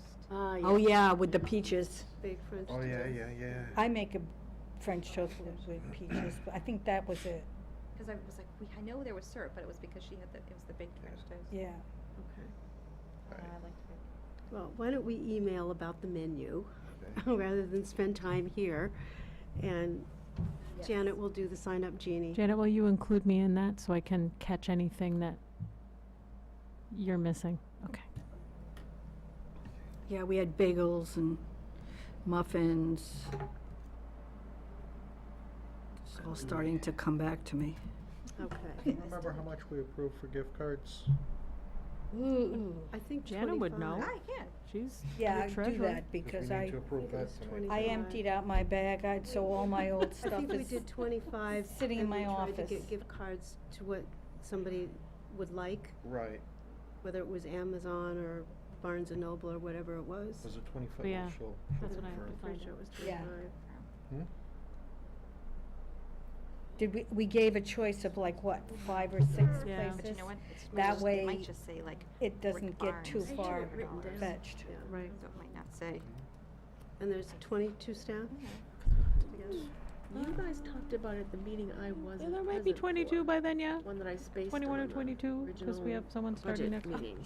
She said because she No, was no, no, working, not, this isn't. she said like this is 20, budget. This is 24 special. Wait, what? staff members? You guys 24. happened to be You- there, cause she 20 said how to many me, we staff already members are decided there? what the price, With all the what op- the well, money if is. things were You open. weren't there. Okay. So Gift it's, cards. I feel like that's what I someone think said we're to at me. it's not 22. approved. 22? 22? I think it's 22, Okay. because it's We right. approved money Yes. for the turkey shoot. Did a All right. I Right, I actually, think it was the whole- I brought think it that was- with me too. Was it 25 last year? oh, but I'm getting there. I'm sorry, I should have I'm had pretty it, sure it was. because I took So once we all have my the old number to fill minutes in the out blank, because it was I'll getting make too the heavy to motion. carry. Yeah. So they're sitting in my office. Or the date. All right, this would have been. I still think it's 21. 21? Yeah, it's not gonna be, I don't think it's gonna be. 21 staff, you said? You You know what, I'm gonna counting look yourself? up Rick. Didn't you buy something? That makes 22. I wanna say they were 25, that sounds right. I'm pretty sure it was 25. Is that what the number we would like to vote on this year? So that comes to $25 gift cards for She's counting This on just it. says 525. whichever 5. 250. Places you're It gonna just says 23? For staff holiday. gift 23 cards. staff members. 23 times 25. I mean, right now, we have an open page. We can always add another one Times 25. if we need to. Is Yeah. 575. Okay. I think we said $600 for gift cards, but then we want, or maybe 650 because we want to pay for maple syrup and, well, stuff people buy. Stuff people I was donated. gonna say, that was all us. Was I it? donated the maple syrup. Yeah. You did, stuff that's people right, you donate. did, I remember that. I don't know if I got any, but I'll Well, look we- around. We can vote some money for reimbursement for tablecloths and items like that if you like, or we can look at it from a donation So what standpoint. number do we wanna look at? 650? The gift cards came to what? 600? The gift cards come to 575. $575.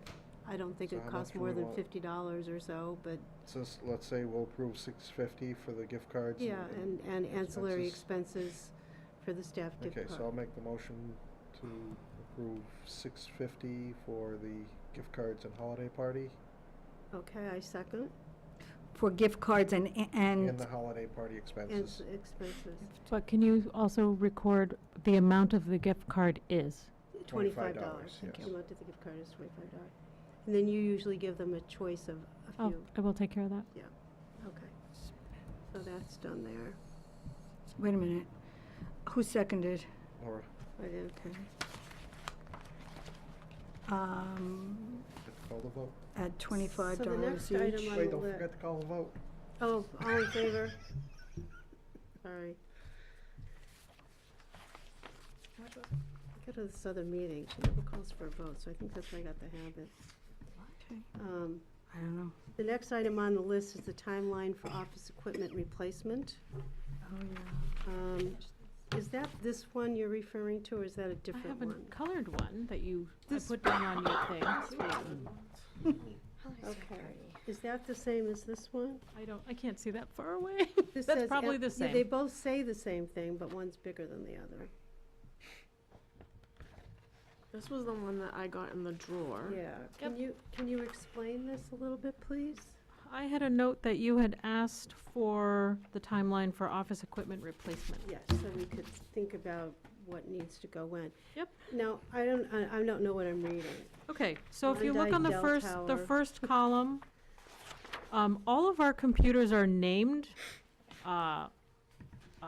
like precious stones, hematite, granite, sapphire, emerald, that's just how the library previous administration has named the computers, so that's how they're not numbered.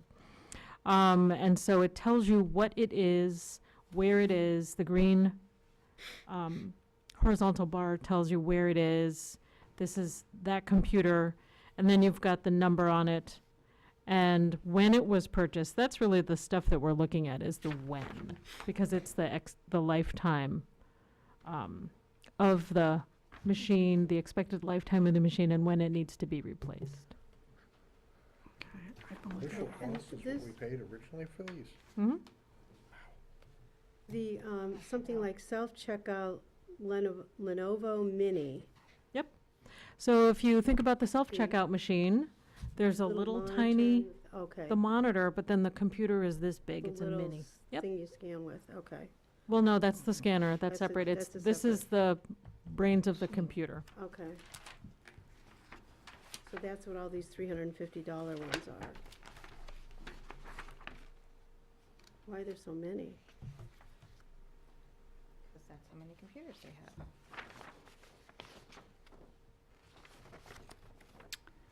Okay. And the laptops are the ones that the staff use, these No, are? No. Which laptops are these? We have a cart Patrons use, of right? laptops. Okay, and their initial cost was only $350 each? Yep. They're refurbished. Oh, I see, okay. And same with all the laptops on the second page, those are all for public use, Yes. okay. Then the old trustee laptop is marked separately.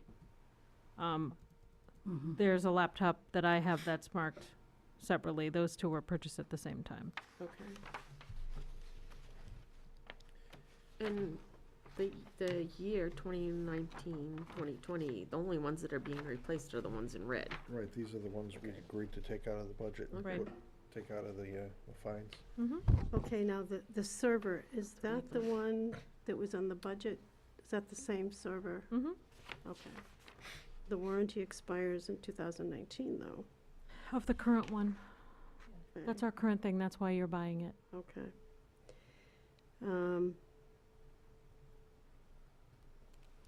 Does anybody have any questions about this list?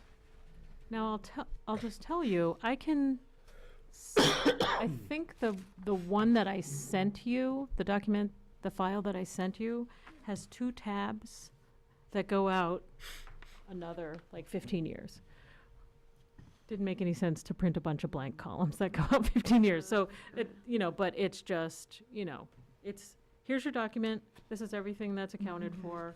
We have a good sense of the age of the item and based on when it was purchased. And we have some computers that are just gonna need replacement coming up here. Which is taken care of already. Yeah. Okay. you know, I think, you know, when you look at this list, when I look at this list, you know, I'm thinking about, what's the space gonna look like by the time we replace something? You know, for example, when I started at the library, and you guys will remember this, when you walked in to the building and the circulation desk was where it used to be, by the white shelves. And in the middle where the 3D printer is now, there were printers and patron computers, you know, the PACs were there. And we had to move the PACs, the public search computers for the catalog, away from that open tiled area, or what became an open tiled area, to make room for the 3D printer. And then we relocated the PACs to the ends of the bookcases. So, and that's why they're on a little tiny mini computer, and we searched for something because we knew we needed to make space for something else, for the 3D printer and for seating. So, you know, you're just thinking a little bit of, sure, this is what we have now, but as we move forward in, you know, into the future, into the next couple of years, it's just thinking, okay, do we still use this space this way? You know, is there a better kind of computer that we can replace it with? We're always thinking of, how do we improve? How do we be more efficient? How do we use the space better? So, you know, this is just a record of what we have, but we're always thinking of better, and usually smaller. You know, or, you know, a machine that has all-in-one rather than the gigantic tower. Yeah. You know, do we have something that has all-in-one? Yeah. The self-checks are all touch screens. You know, right so is there going to be more of touchscreen? You know, maybe the catalogs are going to end up being touchscreen in the next version of it, because people are used to it now. Yeah. You know, Yeah. At school. Janella on her laptop, she It was doesn't- moving that thing around with her finger on her tablet. So, you know, it might, you know, we're going to look for, I think, the best economic upgrade. I don't even want to say upgrade, but replacement. You know, and just think ahead to, well, if people are used to touching the screen, then we'll go with that. Yeah. But Yeah. that's what you have. Okay, so what we got now, so we know. Yes, now you know. Thank you very much. Very well. This is for information only at this This point. is, yeah, it was just a way to know, do Right. we have big expenses coming up? Mhm. The server showed up for that, so we have an idea what needs to be replaced when, Right. and how much we've So, got. Do you know, come like this, like the ones in red are the 1920, but do you know already what's filling into the 2021? You know, things aren't really I mean, ideally, you'd have it staggered, and that's not what we've done. So it's not set up yet to be staggered, but, you know, when we get through this budget season, then, yeah, we're gonna start looking at this to see which ones, not all of them, which ones can we replace and which ones can we wait? And try and get into some kind of very manageable, in terms of the budget. You know, every year we're gonna replace, for the lack of a better, $500 worth of stuff. So it's not, you know, this erratic, Yeah, no. But Yeah. right now, it's not staggered. Yeah. So that's a goal that we're gonna work on. so. That gives us an idea of that. Sure. Any other questions? Moving on. Treasurer's report, please. I'm sorry, Yes? before we do move on, with the computers we're replacing, would those end up going up to like municipal or something, I'm assuming? If they're They still get wiped. usable? Yeah, How do you wipe them? We have someone come in to wipe them. We have our consultant come in, and the same person who prepares them to go out to the public will wipe all of the information on them. And, you know, it depends on how salvageable they are. You know, do they go, boy, it really depends on how salvageable they are, but, Mm. Okay, yeah. okay. Anything else? yeah. Okay.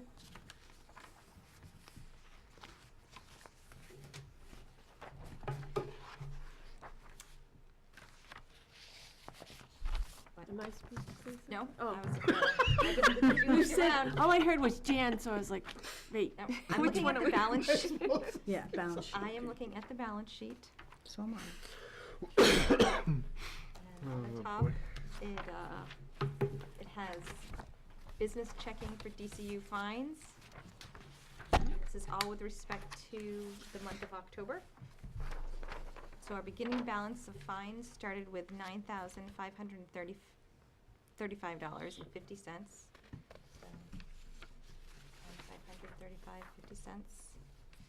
And we ended the month with $11,998.29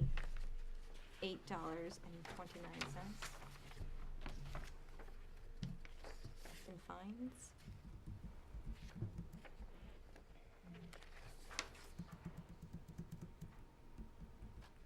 That's what you're talking. Right? Which one are we looking at? This one. That one. And that's just for October. This is all for October. Oh, okay. So in special, our starting balance for October was $13,754.99. And we ended the month with $12,091.21.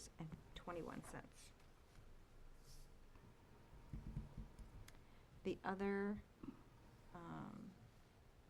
documents or reports that I sent you are just snapshots of that same information, but they're separated by, like, this was copier, fines, replacements for water and stuff. You can see how each of them are split under fines, as well as what the expenses went to under fines, and then same goes for special. It's just a breakdown that you can see it better, whether it was book sale coming in or a grant coming in, and then like the book drop was in this. There's materials that were bought from trustees of the trust fund, so you can see those broken down. And the other two are just the last 3 months, so you can see how they just compare by month. Any questions?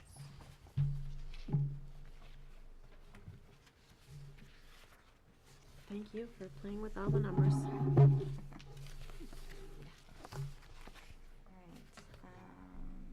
Or maybe I should say taking them seriously, not playing with them. Excuse me. oh, can I keep going? Yes, please. Okay. One thing is, I don't remember which month it was, but this was right when we changed over, non-resident fees were gonna go into special, not into fines. One got deposited into fines.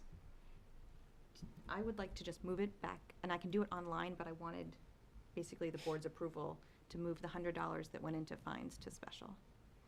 Okay, Yeah. so you're making a motion? So do I'd like that to make just a motion to move that non-resident fee that got deposited into fines to move to special. Okay, second. All in favor? Okay, Okay. I will do that online. okay.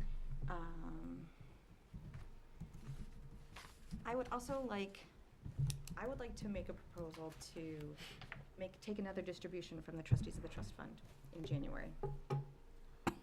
It would be an amount of 27. Wait, Okay.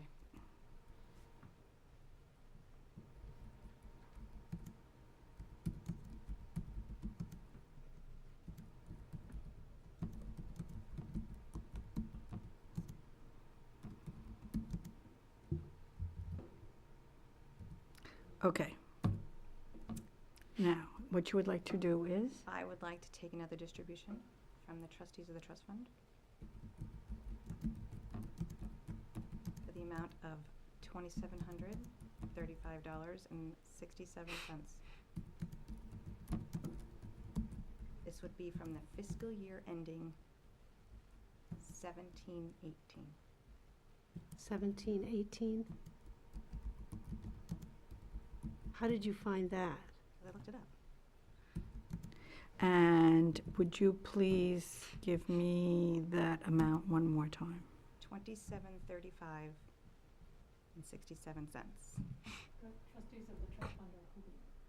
Mm-hmm. They're holding it, Laura. Oh, I and it's- understand that. Okay. Yeah, I understand I was just, the year 17, 18. Yes, well, that's what's significant about it. So this amount represents half of the 90% that we would take. Oh, And I say it's from the fiscal year ending 17-18, because when we take the money in June, we're not actually spending it until the following year. So we're actually like 2 years behind in terms of fiscal year spending the money. So if we, So you want I want to Start- start getting closer to, once the fiscal year ends, take the distribution 6 months later. So this particular one, again, would be half of the 90%. This would put us on a January cycle to request the distribution. The other thing with respect to next year, we would take the other half of that 90% and 18-19. So January of 2020 would be taking the 18-19 trust fund money. Did you follow it? Yeah. Okay. why are you doing it half of the 90% rather than just, Well, mainly because this past time we had like $5,300, and this would be another, close to another $5,300. So if we're taking half of it, I just figured that at least for the next year, we'd get that half, because I don't know what the market's gonna be for next year. okay, And okay. and- Okay. And given that we had, from past years, this past funds was a decent amount more than normal, so Okay, that's why. Okay. I mean, I guess we could take it all, but I was just, That- I would split it. okay.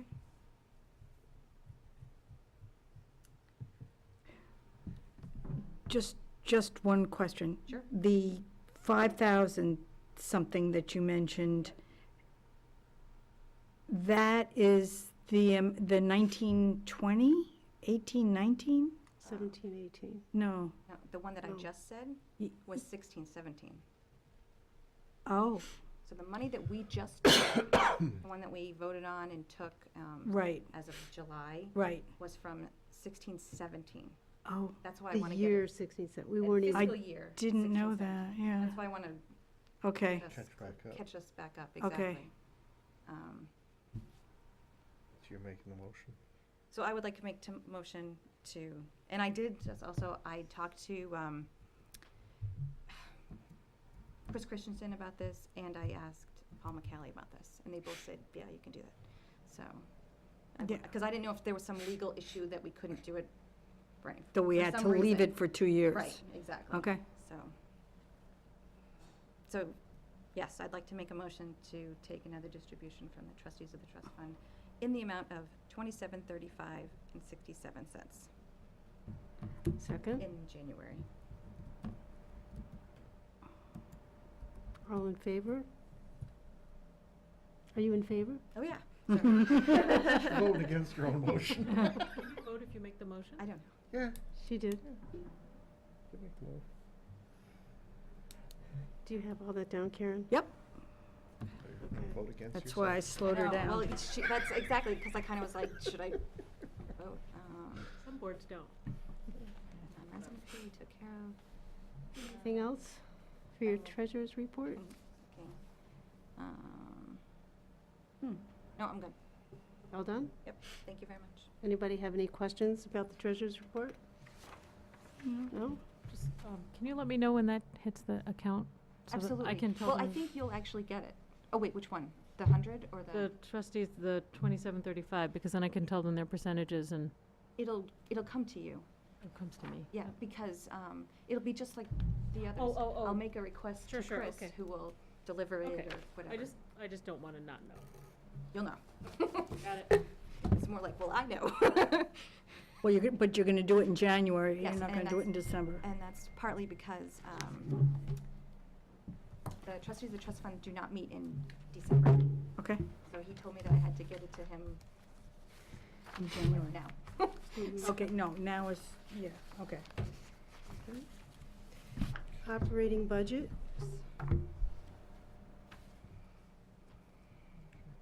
Yvette?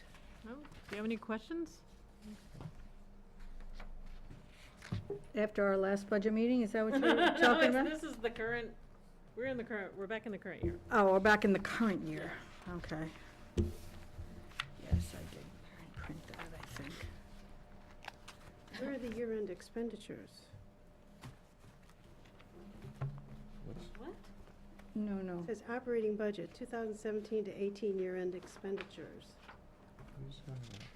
What is that referencing? What are you looking at? What are you looking at? My agenda. Oh, yeah, no, I didn't, I don't think I brought those sheets. So we will table that. I don't think you have to table it, we're just, Just done. it's done. I Okay. think we can just take that up. And this is our ledger, so we have that. Any questions on the ledger? Nope. I saw here on the,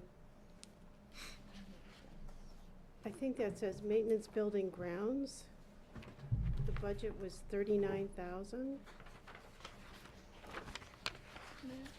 And we've spent 4,000.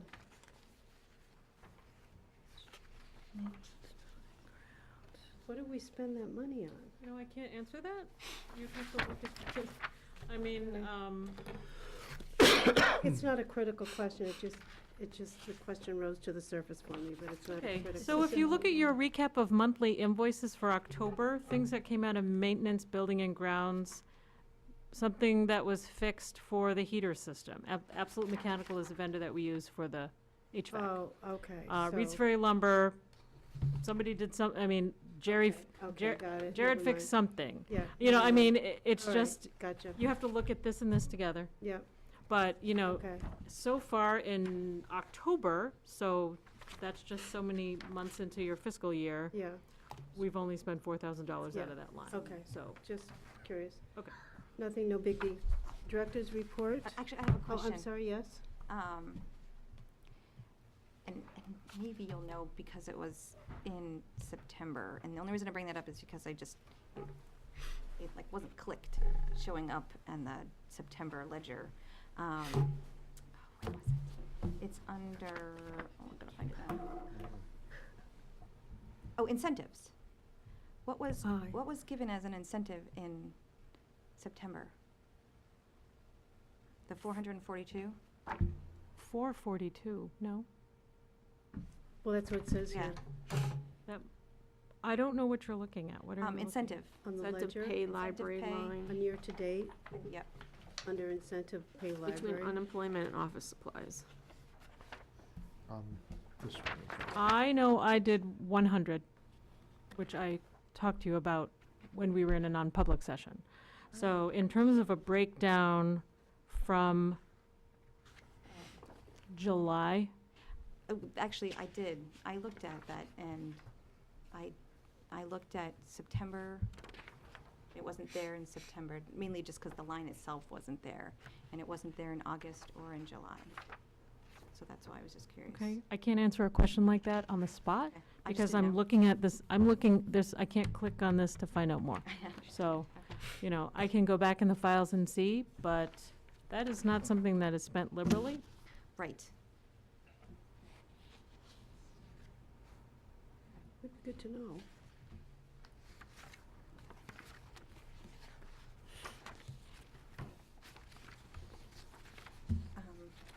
My suspicion is that it has to do with the flood, Oh, you know what? because that would have been Yeah. multiple people Yeah. staying late That's what it working. Yeah. Yeah. Who they are, I don't know, because again, off the top of my head, do I remember who was with me? Okay, But that's probably what it is. Yeah. that makes sense. How hard is it to get these? What do you mean? It's the breakdown. I was looking for the September and the August ones. Joanne puts these together, Okay. so how hard is it? It's her workload. When she's doing turkey shoot? No. Right. Oh, interesting. She gave this to me today.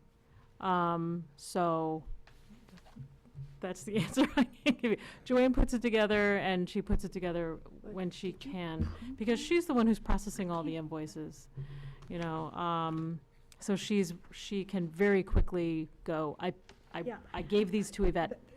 I just The fly logic through a is- stack and sign them. So, you know, she's much more fluent I don't, I didn't print it. with what they are. Okay. What do you want to know? I would just like August and September's. Okay, I can ask her. Thank you. I thought those were in those meeting packets. Anything else before we leave the treasurers? We're not in the treasurer's. We're not in the treasurers. No, that's right. we're in, The last part, the budget process, what's the next, what are we going to the town council? You have that? Is that on the agenda? Is that the yeah, next thing? it Says says, budget Budget Okay. process, I'm just wondering if we Thank have you. the date for the town So I council. gave you a copy of the budget that Paul sent me. This is the one that you approved on the Sunday meeting on Veterans Day. Right. And that has been submitted. He was going to be presenting that to Eileen today. So we don't have so- a date for the Nope. council yet. The town council is January 14 at 6 PM. That's your budget presentation. I thought he told you that on Veterans Day, but maybe not. What was it, 14th, you said? January 14, 6 o'clock.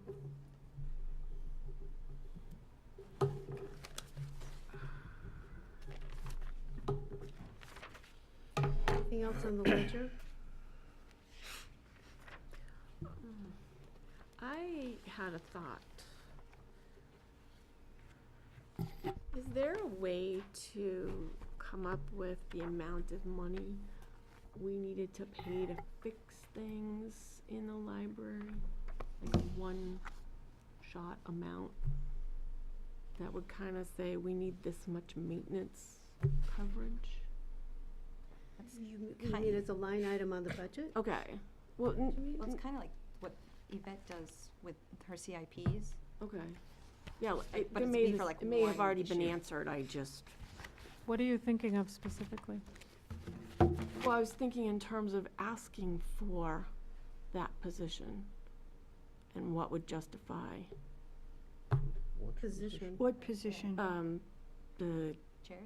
yeah, I don't know what you call, I'm sorry, I don't know what call is his title. Maintenance? Yeah, maintenance. But I don't know I if still don't that's- understand the question. All right, so how much maintenance had to get done in a particular year that we would have benefited by having a full-time maintenance person? That's not, okay. So that's So not a if we discussion wanted to here. overhaul the HVAC system, that's a separate thing, because that's calling a vendor in to overhaul and fix the system. Jared tinkers with the system, and when he can't fix it, he calls the vendor in. Okay. You know, so, and he's very, very good at fixing it to a point. You know, my HVAC in my office, for example, is set on hot or cold. I cannot toggle it. That means opening up the panel and getting into the mechanisms and the machinery of it, and he does something that he knows how to do. So he tells me, well, it's fixed now, but it's on, and it's stuck on. Okay. You know, and that's AC, and then now we're in the heat season. So you dress in layers, and it's a practical thing. You know, but if we wanted to, you know, when you say fix, then what I'm imagining, and you may not be imagining the same thing, is, you know, overhauling, gutting the library and fixing HVAC so that we're, you know, because right now, you know, the person we have on staff is incredibly skilled and can fix a lot of things, so skilled, and is a great cost saver when we can have him paint the green wall by magazines. He painted that whole area, versus hiring a vendor. You know, we love all the people who have that as a job, but, you know, in a company, but, you know, it's nice when we have someone on staff who's that skilled, who can take that job instead of saying we're gonna hire a vendor and have someone else. I think that's very hard to quantify. Exactly Well, what that would be. we could quantify it, because I could go in the files when we painted, the teen room that was hired out, when we painted the Lowell room that was hired out. And I could tell you what it cost, how many thousands of dollars it cost to bring a crew in here to prep it and do it versus Jared at his rate of pay, you know, and also very, very skilled person. So, you know, you'd have to kind of tell me, it's this project I'm thinking about, you know. Okay, I'll think about it. I mean, it's a challenge because our building has a lot of things that need constant nursing. You know, it needs constant attention to keep it going. So, But by having this person do the things that he can do without it going out to a vendor, we save X sure, amount but he has of 20 dollars. hours. Okay. That's, you know, so he has 20 hours.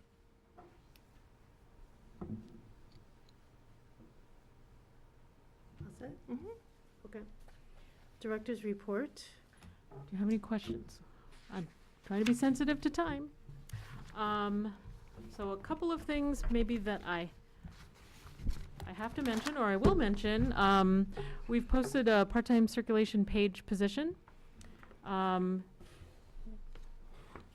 We received a New Hampshire Humanities check for a program that was back in October, the capital crime of witchcraft.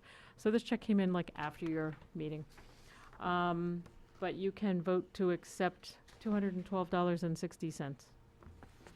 From who, I'm sorry? New Hampshire Humanities.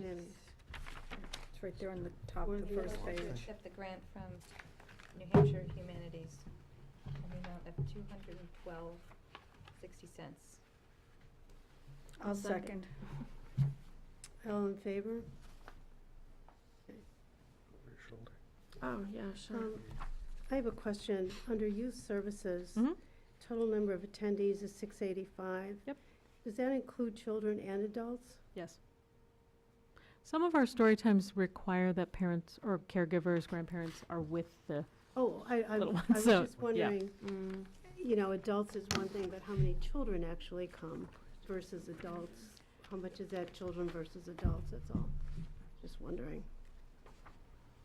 she keeps a separate count, but when she sent me the report, it was just, Just consolidated, yeah, that's fine. Then on the second page, you are going to be assuming some responsibilities, it looks am. like, Yeah. and stepping into a vice president role for G-Milks and into co-chair for the Hillstown. Mhm. And I'm just wondering how those responsibilities will affect your ability to do your job here as well.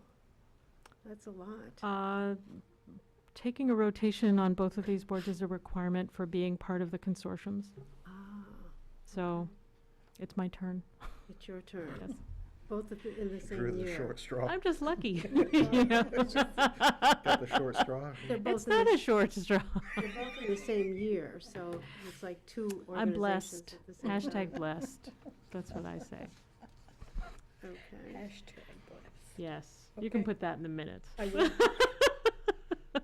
Just out of There you go, curiosity, it's like a hashtag once a month bless. meeting or, These are once a month, yeah, I mean, these are once a month meetings that I attend anyway. okay. You know, I'm already attending these meetings. I am very eager to receive my job description for the vice president role that I haven't seen yet, so double blessed. Double. Hillstown is, that's, you know, trading responsibilities or sharing responsibilities with another library director at a smaller library. I'm not concerned about this. Okay. I've had, you know, I guess you didn't notice that I was the secretary for G-Milks for a term already. Good. I And noticed that, yes, that was, you know, having to do the minutes. You know, that's a lot of, yeah. that's a lot of time lot. to do It the is a minutes. lot of time.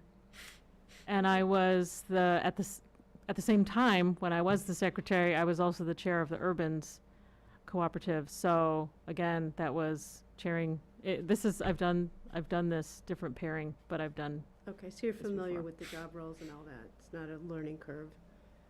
in the sense of, No, but it's also a grandfathering. requirement of being part of these groups. okay, I didn't You know, realize that. absolutely, Yeah. it is a requirement. Okay. So when they tap you, you go, yes, ma'am, or yes, sir, and Okay. I'm happy to do it. Under administration, Yes. the last item is investigate citizen bank credit card.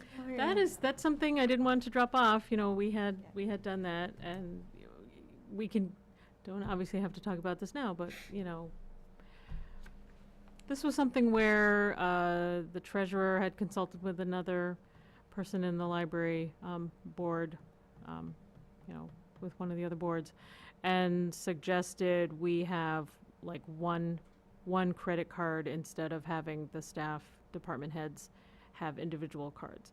The challenge, you know, and it might appear simpler in the report that you want to look at.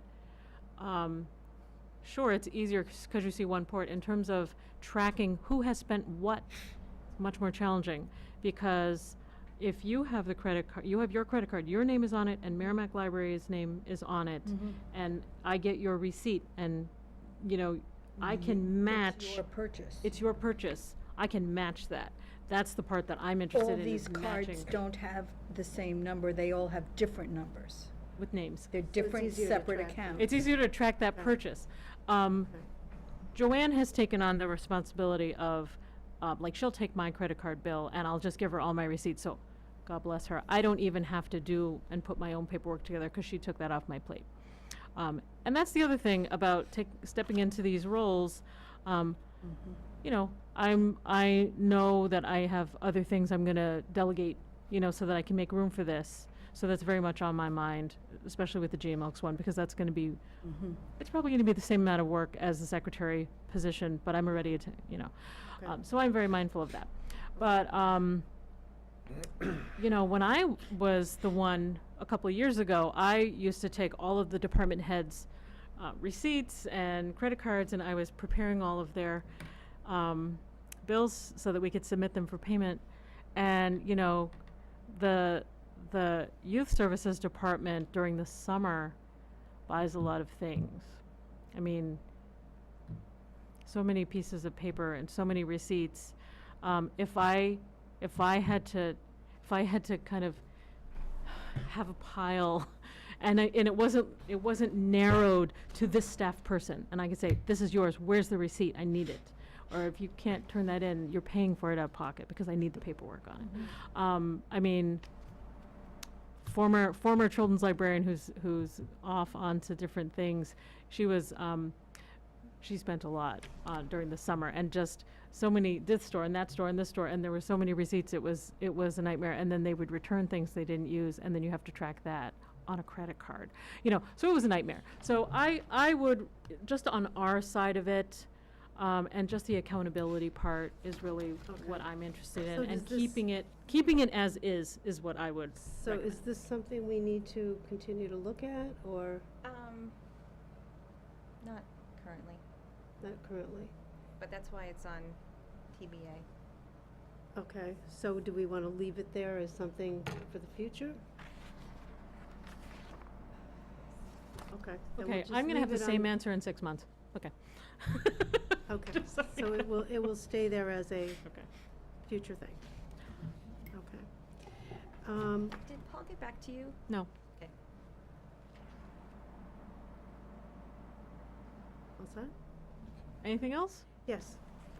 Under new plans, I'm wondering, it says work with department heads to create a marketing plan. I'm sort of envisioning collaborating with that the board would collaborate with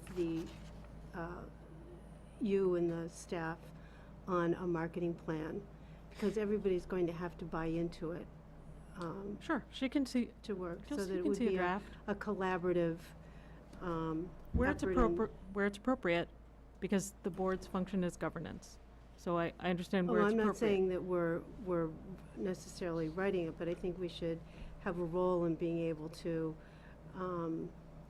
participate in how that's going to affect, Sure. um, You'll see it the way you saw the strategic plan.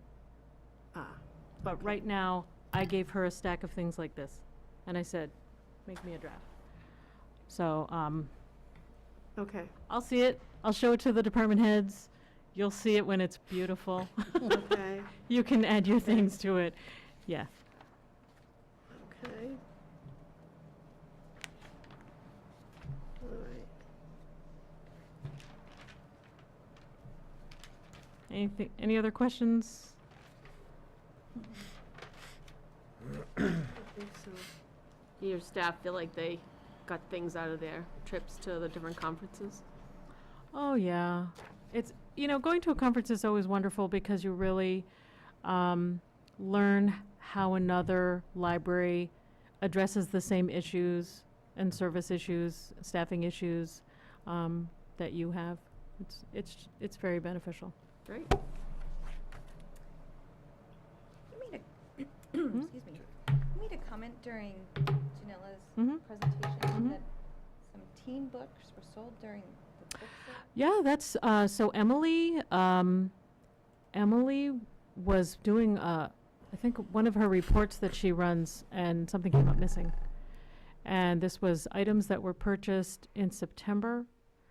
And then, she was able to track it to these items. She went back to her order list. She went back to invoices and the order list and saw when they were processed. And her theory is that they were new books in September, went out on the new bookshelf in teen.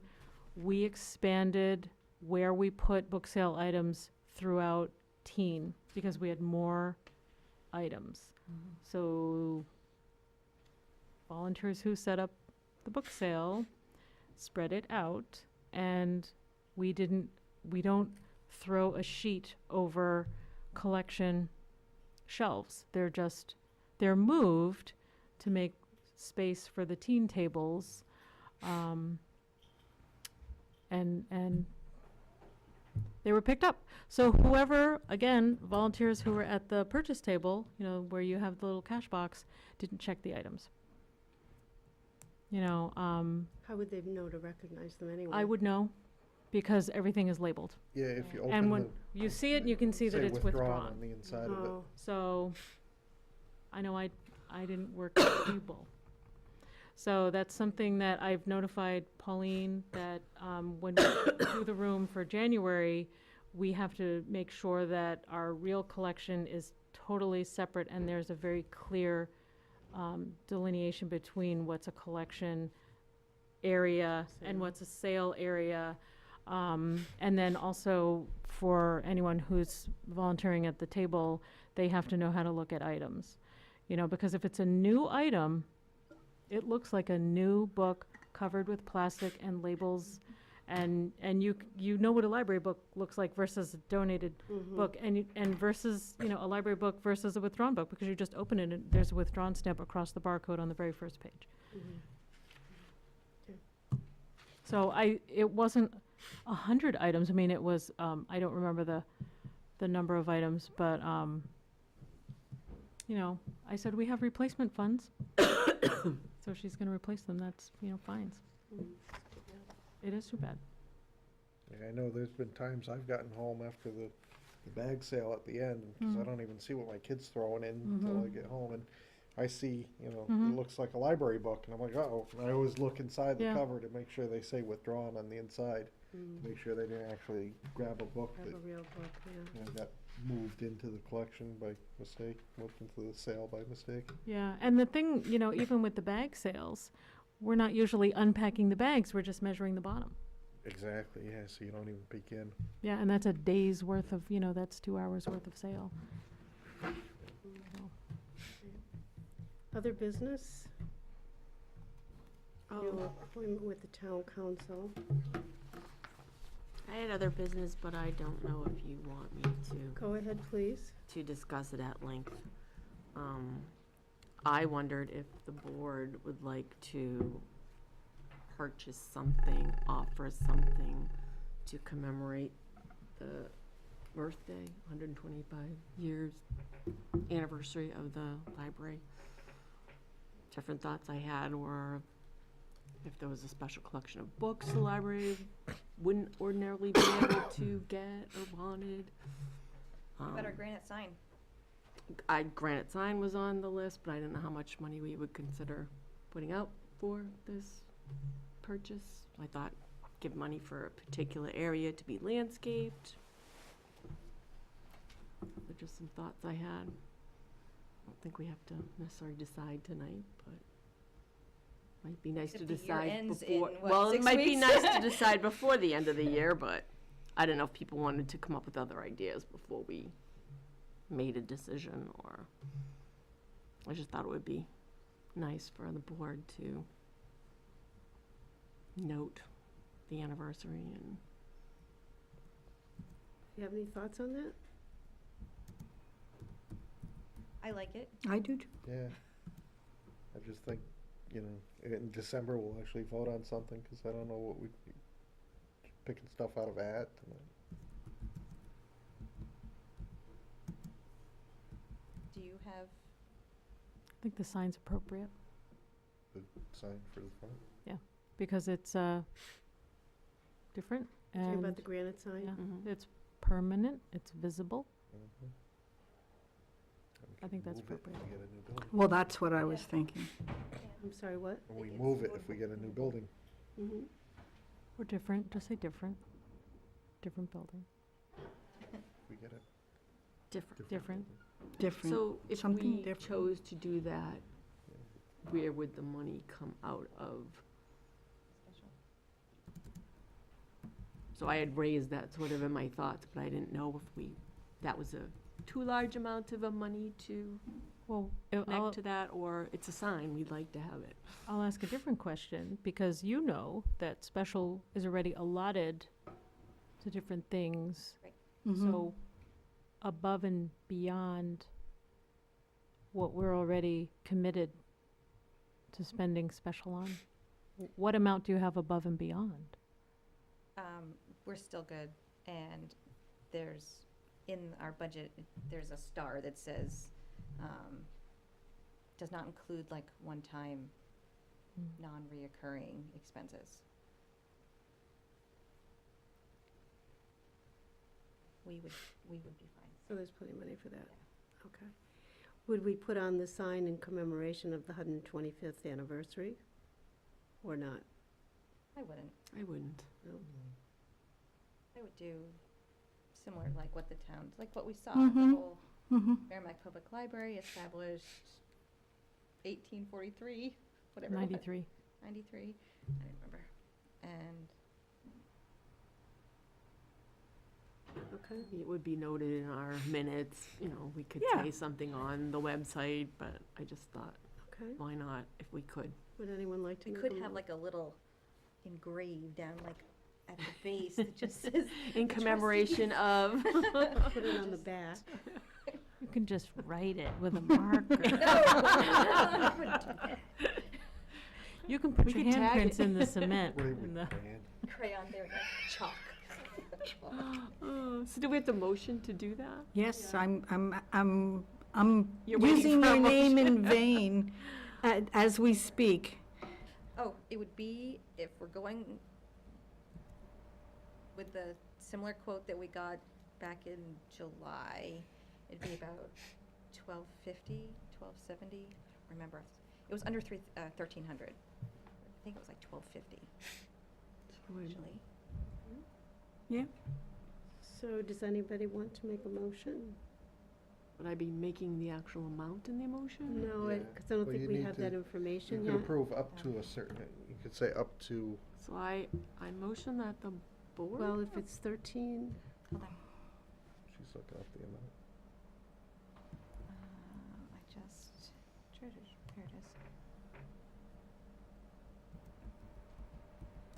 Granite sign, 1250, includes installation, takes 5 to, well, after the snow's gone. And the sign would say Merrimack Public Library established 1893. So I would make the motion to purchase. Trustees purchase the granite sign to commemorate. The 125th anniversary of the library. Up to for the amount 1250. of, Oh, What? for an amount, in the amount of $1,250. Should we bump it up to 1,300 in case there's, Inflation in 6 months. yeah. All right, in the amount of $1,300. Okay, second? I'll second. Okay. Oh, I thought you said, like, I, second, I, as I, in you were I doing it. meant, I was asking for a second, actually. All in favor? Who I did. All in favor? Okay, very good, thank you, Yeah, Denise. it's a good idea. You're welcome. Policies to review? Okay, so we had discussed this already, but you wanted to look at it again with all of the verbal changes written down. This is the red one, right? Which one was this? The This one. volunteer This is the policy. volunteer policy. Now, I assume when it's, my copy isn't in color, but on the second paragraph, the once a potential volunteer's application is approved, their task will be coordinated by the library. That's in lighter ink. Thank you. I Just give that assume to her. Oh, so that's the red, that's what I was asking. Oh, I see. Um, Yeah, I have it. I thought it covered everything. Now, does this cover, So you're taking out all this? No. Everything that's crossed out is taking out. Okay, the red you're adding then, Red is a change. that's Or the change. rearrangement, clarification. We had to update how we wrote this policy to align with what the actual process is and the Practice actual. was, your actual yes, practice, yes. yes. does this policy impact like the turkey shoot volunteers or the That book was my sale question. volunteers? Well, that's a good question, because technically you're a volunteer, and the entire Friends group are volunteers. Nobody, the board, because it's your policy, has never enforced this policy to the boards, to the Development Fund, Friends, Trustees. Right. This has only ever been enforced to people who want to come in and do limited tasks. Mhm. So, what do you want to do, Rick? Well, It's no, your I'm just policy. curious, because like, we have the kids from the Interact group Yeah, we do. who would probably fall into the 14, 15, 16, 17-year-old group. Mhm. Do they need to fill out forms now for the Interact You tell me, group? it's your policy.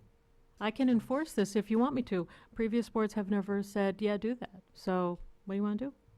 See, I I'm think- wondering if this would only apply to library volunteers, where the turkey shoot is a Friends event, so it'd be Friends What about a book volunteering for the sale? Friends. Book Well, sales, it's, well, because, again, it's a Friends event, it's not a library event, even though sure, it's in it the used to library. be, but it used to be a library event, Right. and now it's a Friends event. So, when this policy was originally done in 2012, Right. it was different.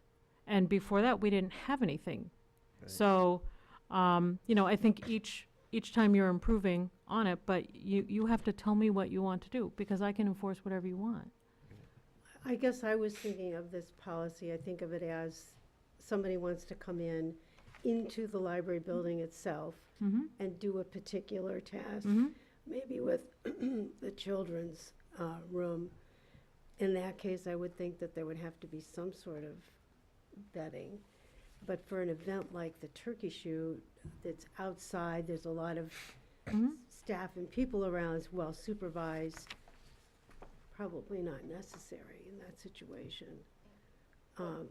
But for continuous activities within the building itself and It's not programming- continuous, because that can't be the nature of Well, volunteer for work. intermittent activity Mhm.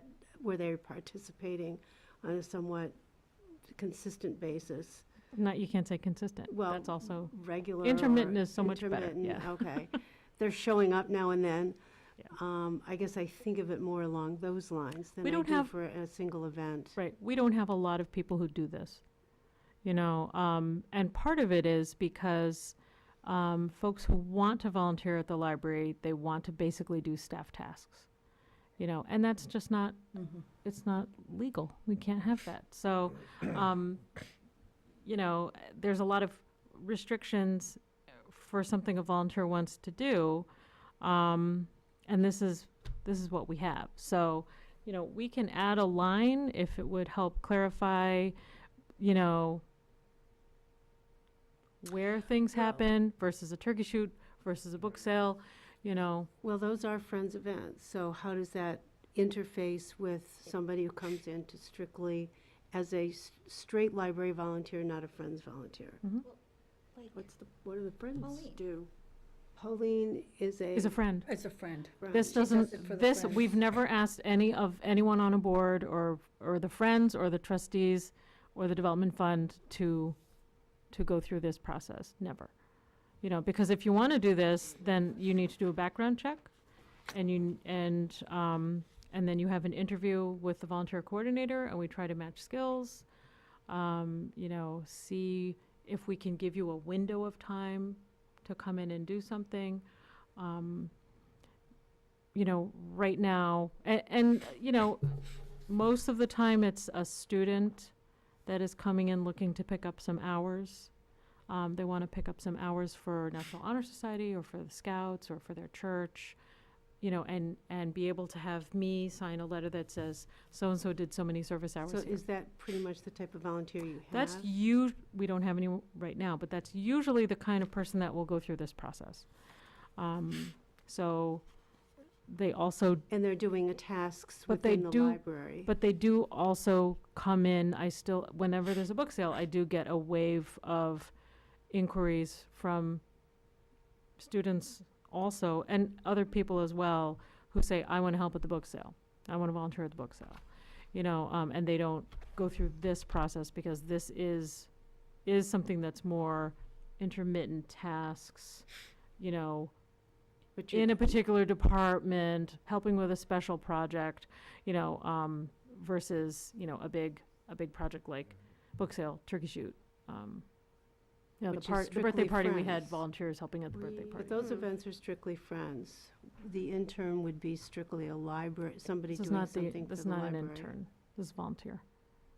Oh, volunteer them, but they're working strictly for the library. They're not doing it through the Friends. And there's a fuzzy line with trustees because technically we are volunteers Mhm. even though we're elected. Yeah, But, you know, say a trustee has a questionable background and, you know, this says volunteers must go through a background check. You can't really overturn the will of the people when they voted for somebody to get on the board. No, we're not working in the library. Right. Sometimes That's you why are. I'm saying the trustees would be like a fuzzy line. Well, because you guys all help out at all the events. Yeah. So I mean, I mean, 2012, this is the policy that the, you know, probably the previous director pulled together for the board to present. And, you know, sure, board involvement has changed since 2012. You guys are probably a lot more involved than previous board members. I wasn't the director then. Do we need to table this and You have to tell me a change you want, though. figure? well, I'm wondering what the, How often do you use this policy? Do you use it like monthly? It's very sporadic, but it's seasonal because we'll have a wave. And again, like I said, it's mostly students who are looking for service hours, where there'll be a wave at the beginning of the year. There's a wave whenever someone's getting ready to graduate, you know, and it's like, oh, I need my time, you know. So, and you know, when we started the Teen Squad initiative, we also looked at this and said, did they count as volunteers too? Because then we need certain paperwork from the school, which is the thing that started this conversation back in the spring. You know, I was drafting this and talking to the staff about what kind of changes had to be made back in the spring, because that question came up when we started to get ready for Teen Squads. You know, and they don't fall under this definition of volunteer because they're in a program. You know, the Teen Squad program is in with a summer reading program, so they're participants in a program. And we wouldn't consider just not having volunteers. Then when someone calls me, I say, no, I don't know. You can't do it. You know, but then it's still the question of what do you do when someone wants to work the book? I mean, it goes back to because we still have people who come and they want to help, you know, during something like that. So then what kind of distinction can we write down here? I mean, but these all come from guidelines from the state, so we're trying to interpret from the state what the guidelines are, and it's best practices of the volunteers. The thing that I think would be most questionable in my mind is the prospective volunteers must agree to a background check to be paid for by the potential volunteer. Can we include something that would say, something that would express the idea that if the volunteer is going to apply their efforts through the school system and is under the age of is 17 or under, they don't need a background check because the If you're part of school. like the Interact group, for instance. Yeah, because they're, or they are volunteering through the auspices of the school district, because So they're if they're trying to get part there. of an outside group, Say again? if they're a part of an Like a Boy outside Scout, group, like a Boy Scout or something. the Boy Scout or the Interact In other group. words, 17 or under. That way, it wouldn't be a hardship as financially, or parents wouldn't. I think that would probably solve all of this if we had some kind of clause. What's the right word? So if they're Because- part of an outside group and the group is doing the volunteering versus the individual. So like the Why would it Friends make a are difference? volunteering, or the Interact group is volunteering, or the Boy Scouts are volunteering. So it's a group volunteering versus an individual. Why would it make a difference? Because if it's a group volunteering, the Interact group, then we're not looking at individuals, we're looking at an outside group, and they're Doing doing their thing as a an group. intermittent effort for a Does that make sense specific or not? event. I know, I'm following what you're saying. I'd want to do some research on that I was idea. thinking the same thing. What do other libraries do Yeah, along those yeah, lines? there's I that too. can't believe that they're getting background checks right and left either. And I don't know that it's necessary. But at the same time, you want to cover yourself in the event that something, And they're not put in a position or, where they're working with children directly and alone. They're always going to be supervised, correct? Mm-hmm. Well, for sake of time, do you want to? Yeah, let me This let is me not go research some stuff. So should we table that? Because I think that's all we need is if we put some kind of clause that it's the group volunteering versus individuals. then we're Well, covered. it's someone who's a member of the group, because it's an individual who's a member of the group, Right. but it's the group part that Right, you're getting at. yeah, exactly. I have a question on A for other business. Annual appointment with town council, it's an update. Did we address that? No? I'm sorry, what? A, Update annual appointment with town council on 11/1. yeah, I don't know what that is. I don't either. We met with the town council Oh, and had our you mean annual when we had- appointment Oh, that's on what you're talking about. 11/1. Yeah, we did that. Yeah, And- okay. But I don't, How do you think it went? It's late. Give them an update. Late, yeah. I'm sorry, I wasn't even well, thinking. it's just that we skipped it entirely and I don't know why it's there. It was the annual. Do you want me to update run that with we it? give the You library. want me to run with this one? Go for it. All we did was review the activities of the past year. I talked a little bit about the trustees, and Yvette talked about library activities. I have a written script. If you really want to know what we did, or you can view. I viewed it. I viewed it too. You can view the recording of our presentation from November 1st, when we had our appointment with the town council. We're a couple minutes in, because we weren't very first on the agenda. And we went over the events of this year. From last November, when we last met with them, to November 1st. We talked about the anniversary and different events we did. We talked about the space study. It was really a lot of highlights. How can I view this recording? If you go to the Merrimack town website and look at the TV Yep. recordings, Yep. Your meetings are linked, the link is on your trustee page, and it links to the same, area where you can view the meetings that are recorded. But it was recorded, it's a town council meeting, November 1st, you just look at it, Okay, It's really cool. find us, scroll till you see us sitting at the table, and then okay, just listen, yeah. all right. Then you Well, can I get all just, the details. I'll And it wasn't when we compact first it, came that's in. all, but, Okay, all right. I just didn't know what it was, it was there. Maybe the air conditioning's coming on like in Yvette's office. Policies, okay, I so we think did I've that, got trustee blankets in goals. my office. No doubt. Perhaps we should get an electric one for you. no. Trustee goals, Personnel Committee is continuing to work on the trustee orientation manual. Yes, I'm still working on trying to develop a LBOT self-evaluation form. And I think those are the primary ones we have we're What- going to be, Elbot what? self-evaluation. Got it. And, have we done anything with the 360 procedure, or does that fall under The personnel? that's. I thank have you. that, Yeah, it's in she said place. she had Well, can the Personnel Committee, you need to get a hold of what that is and review it and adapt it for our purpose? We need to Make look a at it. meeting, call me. Okay. We need to look at it and see what it is and evaluate it, blah, blah. No? What? Yeah, it's also, the chair and the secretary and I, as the treasurer, have to write up our duties. Job descriptions. Oh, that's right, we do. January.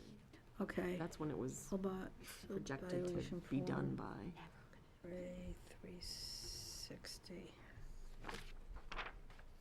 Interviews. And what was the other one? Job descriptions. Job descriptions. Oh, okay. You and I can We revisit. have something in the bylaws. That's about What? Yes, that's true, but, Right. This is, from our retreat, we talked about it, and it was more of a, this is what you do, but what do you really do? Yeah. I mean, that's Specific what I was to- told. Well, specific to Merrimack, if there's anything, and it may be only 2 sentences. Or maybe for the next person who would want to be in that position. Right. okay. All right, Okay, we can do that. So those 3 things, that's good. well, there's the. Oh, that's 300 personnel. There's the 360 form. Yep. I There's have, the LBOT self-eval, the Yep. orientation manual, and the job descriptions. correct. Okay. Any other questions there? I had passed on to you something regarding self-evaluation. Yes, you did, Okay. which I have looked at. Okay. I don't know if it was helpful or not, but I thought I had It was passed helpful. along. Yes, it was. Thank you. I'm just at, it's other business. Was there ever a follow-up or a conclusion to our out in the public statement, our media statement or non-media statement? Did that? No, Oh, there was not. there was not. And I'm still not connecting. I was looking into if a library patient or a public person came to, saw me on the street and started talking to me about the Oh. library, and how would we handle those types of things. From all that I've gathered, there really kind of already is a procedure, which is that you funnel that up to the director Pretty of the much library. follow it back You know, to the being, director, yeah. polite and cognizant and giving them the appropriate information, and then that's where it goes. And that we really don't address it on that level. Yeah. It's more of, oh, here's the person you talk to. Here's her telephone number, here's her, that's where that goes. Yeah. Yep. So, So, Then yes. yeah, but I never Chain of formally command, yeah. said that out loud Sort of. to the board. yeah. But the more I looked into it, the more it was like, oh, here's how it Yep. goes. Yep. Which probably we should have known already, but. Okay. Anything else anyone wants to bring up at this time? Or would you invite them to here, or could we invite them to here if there was an issue? Like if someone It said, depen- oh, I want to talk about the whatever, It wouldn't necessarily be necessary for someone to come to a board meeting. I think you have to look at your procedures, because you have to think, you have procedures already, or policies already in place with procedures around them. And when someone talks to a trustee, it's a complaint. You know, if it's a praise, it's like, thank you, I'll let the director know. If it's a complaint, thank you, I'll let the director know. You know, so then you give me good news or bad news. If it's, I can't believe you have this smut in the library, you should know your policy for our collection development and freedom to read and library bill of rights. It's all on the, but if we have policies already in existence for things like that, why we collect this smut, it's not smut. You wouldn't want to be speaking against the policy, because now there's, now you're contradicting the policy if you say, yeah, I don't know either. I can't believe it. Wow. Huh. I mean, that makes it very complicated. So if you just say, thank you, I'll bring that up with the director, and then you say to me, and then I go, oh, but remember, we have this policy, and you go, oh, gosh, we do. I remember that now. So it kind of, we have to imagine what kind of complaints, why is someone talking to a trustee? And I'm just going to say, oh, because they want to complain. But maybe I don't know, why would someone want to talk to because it's either you're doing great things or I have an issue with this. someone recently asked me, what does a trustee do? Well, then, but that has, you So can I felt say, pretty comfortable answering that question. Or- that you don't have to funnel to me. I would say I'd say whatever's in your bylaws, I suppose, But anybody in the public could come to our meeting and discuss or whatever it And is. ask you whatever or you want. Listen Yeah. or, but I do think that when it's whatever it is, praise, question, concern, the general consensus I got was to funnel it up to the Yeah. director from all the Pretty much, yeah. Sure, reading because that then I did. can bring it back, I can bring it back to the board, and then you're together, and then you can discuss it together.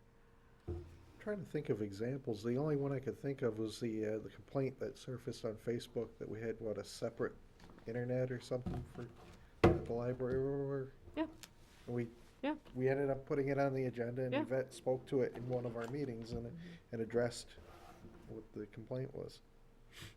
Sure. But I've had people call me up and complain, why are your children's room windows still flooding? When is someone going to do something about this? I'm losing faith in my elected officials. I have to address that. If you had gotten that, that would have been a lot stickier for you, because they're complaining about you. You know what I mean? And it's, well, I hear your concern, let me bring that to the board. That's probably another good way to do it. But if I have oversight over the operation of the building and the services and the staff, and someone's, I'm complaining about that person at CERC, how they interacted with me, that's still under my purview. So I think you want to, I think funneling it back to me, but that is the procedure for it. And I found that out by researching it a little bit and sort of common sense. Anything else anybody wants to bring up at this point? Okay. Oh, you wanted to see that. So I put it in your packet. We are doing a different procedure now when we make a conditional offer of employment. You said, Laura, can I see a copy of that letter? So everyone gets a copy of the letter. Oh, And this pile. I put it on your table, so you have it. You have it, Karen. Yep, thank you. So this is based off of what the town hands out. And I just modified it so it made sense for the library, but this is really what they do. These are their guidelines. And this is pending the background check? Yes, Okay. yes. And this is, you've modeled it on the towns. Yes. And that predicates that the town has had it checked out legally. Yep. Yep. So the last two hires we had, they received this conditional letter, and waiting on a background check to come back. But they are, the one person who's on site already is supervised. The schedule is that there's always someone, in proximity. Right. And they're being trained, and if there's background check, it actually did just come back, I guess the end of last week, fine, so this person can have like full responsibilities, and is probably trained enough to be able to cover This a looks room pretty if thorough. there's a Yeah. program. It's what the town uses. Yeah, and that's, being consistent with that is, Yep. I think, all we need. Yeah. Great. Anybody have any questions about this? The maintenance report, any problems with the new sign, with the electric sign? It looks nice. Very nice. Yeah, it looks Yeah, amazing. it's really very nice. Really good.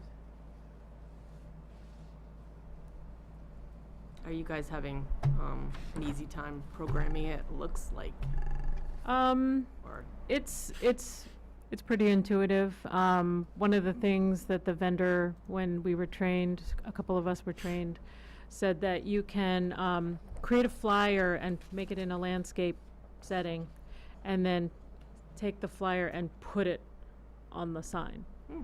So that makes us rethink how we're doing our flyers, with less detail, different kind of pictures, different kinds of color, Interesting. Yeah, it was very interesting. But you can run an event on a schedule, set a date where it's going to run, where it's going to expire, and how many, I forget what they're called now, but how many of these, events can you, time and run and cycle through, and they're going on a 20-minute cycle right now, so something will run for 20 minutes and then it'll click to the next slide, and very easy. And you said you could program it out months in advance too, right? We can, but we haven't. We've been doing the turkey shoot. How many times can I say that? We've been doing the turkey shoot. And the budget and personnel things. I'm just gonna say that. Yeah, so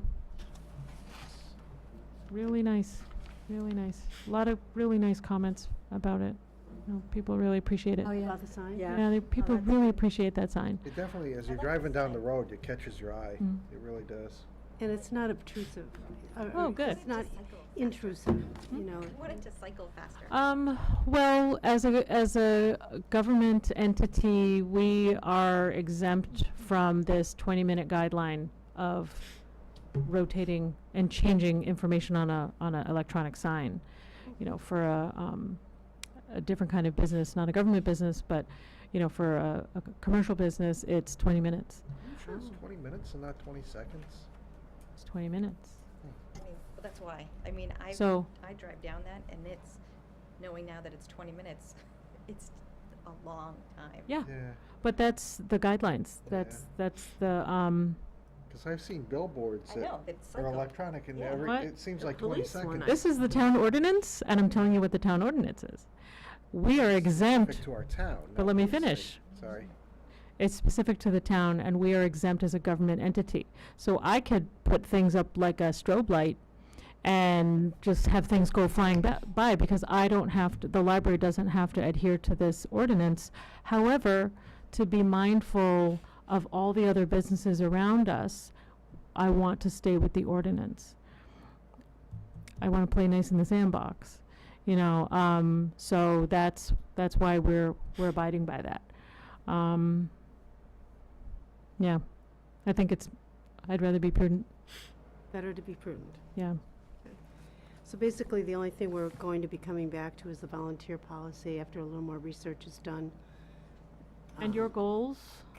could I? And yes, goals are and, just and I'm updated. gonna meet And with we're you gonna about meet, yeah, just shoot me an email with your dates. Yeah, Okay. during the day. Or what's preferable? Daytime? Okay. Could I jump back to the script or no script, the trustees' approach for something? Would you want us to write something, or would you want to collaborate on an actual even if it's a sentence or 2 sentences. I mean, what kind of questions are you getting? We had a book challenge by you, which is still not closed. That loop hasn't closed. We have to talk about that. So I think you have to think about what kind of questions you're getting as trustees, and then develop a script I based on think that. it's really just about It's really just referring back to thank the you. directors we I mean- spoke of. I don't think there's Okay. anything else more we can, Well, anything else we more. spend a lot of time Anything more writing we can say? policies. I just wanted to make sure that we didn't want to be more formal, which, Probably not a bad idea, because, I mean, I mean, you get people go on Facebook and that library, look what they did, blah, blah, blah. Yeah, And you look and you want to respond back, because you look and half the time it's it's not, yeah. stuff have that's no not idea even what they're talking correct. about. You know, and yeah, like they don't have any clue what they're talking about, and they write this whole thing ranting and raving. You're like, please, no. You address that And you just in have to at bite your board lip and meetings. step away. if I Corrected some if I things, see it, yeah. but I don't spend a lot of time on Well, and there's no point in getting in Facebook various- arguments. It doesn't well, gain there are any. other Forums. town boards where members of the boards will get into Facebook No. debates with people. I don't think it's You know, if you necessary. have one of them on the trustees. We're not doing that. No. No, I- we're I- not. No, what I'm saying is we are not We're not going to do engaging in that. You shouldn't. You know, you should not We're get not, into we're those not debates. going to. But if one of them happens to get elected, you know, if you get somebody with that kind of a personality Well, who gets elected, you know, Sometimes. you want a that's- policy that you could show them and say, hey, our policy as a board Oh. is you don't do what you're doing here. Yeah. Well, that's a good point. Slap them on the wrist. We have a social media policy anyway. we do. I brought this up about the media relations policy, and you said, Yvette, don't write my paragraph for me. I want to write the paragraph. So Laura, I don't know what you've done. I thought that was finished. I don't know. So we need a trustee social policy. But Rick, I mean, you seem to have an idea also of what might be good to say for you. I mean, do you want to take that? I can't ask you to take that. We'll chat. She and I'll chat. We'll chat. Just to mention one thing about, since we're talking about policies. What do you and we're mean just- you'll chat? Oh, wait. We'll talk about a She'll- script She'll or write a, something, I'll give my feedback. yeah. On, Keep up. Okay. It's after 9. I know. It's I- after I- 10. I just, I'm just not sure what you're going to say. We've been over it. Nothing's several gonna happen times. until we all discuss it, so let them, All right, it's 10 o'clock. We need to Can close. I just our say meeting. one Yes, thing about the please. sign? I'm so sorry. Just to be clear about the content on the sign, we have a policy. You guys approved a policy. Mhm. It used to be called the billboard policy, but it's called the advertising surfaces policy, Yes, I which remember. outlines what stuff the library will advertise, post, promote, and it's mostly our stuff. It's really our stuff. So I've had several calls about our sign. Can you advertise my event? No. And we have a policy that's on the website which you can read. So, that's good. yes, well, it's advertising surface. It's like our bulletin board. You know, and we still have a limited amount of space, even though we can run multiple slides, and sure, we can play with that 20-minute, and maybe it comes down to 15. I mean, really, we're starting out with the ordinance, you know, and really being mindful that we don't want to be blatantly, you know, putting strobe lights out or something like that on the sign. You know, we really don't want to be abusing. We don't want to be abusing the fact that we are exempt from this ordinance. I really don't think that's a wise thing. And our sign vendor said, really, three slides, that's plenty in the course of 24 hours, because you get different traffic That's that comes by. You know, I mean, you must be very, very busy driving around. Much busier than me driving around. You know what, it's funny you say that because I was convinced, and it's probably true, but Veterans Day, Yeah, was that the only slide? Because that was okay. the only one I saw. You know, it was the only one I saw too. And we had, what we did was, we can change the sign remotely. So if we have a snow day or a voting thing, or we're going to change and update something, we can change it remotely. And I did that from my house for voting instructions, voting day. I changed it from my house because I have the instructions on how to do that. And then the slide that was there disappeared, because I just, you know, kind of supplanted it with my information. And then this one, my computer at home wasn't working with the computer that had put this original slide up, which was Veterans Day. And so then it was like, okay, so that's a good thing. You know, we sat around and said, okay, if we're going to change remotely because of a snow day or an emergency, or, you know, because really that would be why we're changing it remotely, then we have to say, okay, everything goes on this laptop. And if there's the threat of snow or the indication of snow, laptop comes home with whoever's designated and is going to do it. And then we can, you know, still have the other slides that are in the cycle to come Without through being So it's an without all or totally nothing. wiping all the other ones out. It's Huh? an all or nothing update. when you Yeah. update it, Well, right? you have to have the original file and then add in to the schedule. Yeah. You know, and I didn't have that original to add in. I had it and I overlaid Maybe my you need a slide couple on it. thumb drives, so. Yeah, there's ways that we figured out that we can, okay, didn't foresee that. Okay, good learning, you know, good learning. But, yeah, no, things that are allowed to be posted on the sign, it falls under our advertising services Right. policy. Interesting. Sure. Anything else anybody wants to say? Calendar. I'm just making sure that other business is completed. It's 10:05. 10:05, calendar time. We have the Merrimack Public Library Development Fund will be announced. Friends of the Merrimack Public Library, next meeting is Monday, the 26th, November 26th, 7 PM in the Director's Office. Our next meeting for the board is December 18th, 7 PM, right here at Town Hall. I have one to add Yes. and to ask. So I have had questions from the Development Fund Committee about scheduling your joint board meeting, which, if you remember, you were going to put off until. After the space Mhm. study. Exactly, so something to think about. Perhaps we can do that after Christmas. I was gonna say, can we have maybe one more group discussion about the space study Mhm. Mm-hmm. hmm before we, I think that Schedule would be a joint, good idea, just so we to know absorb it a we're all little on the bit. same page as far as Yeah. what we think of the space study. Mm-hmm. That's my Yeah, we thought. have to be kind of clear on what we're thinking.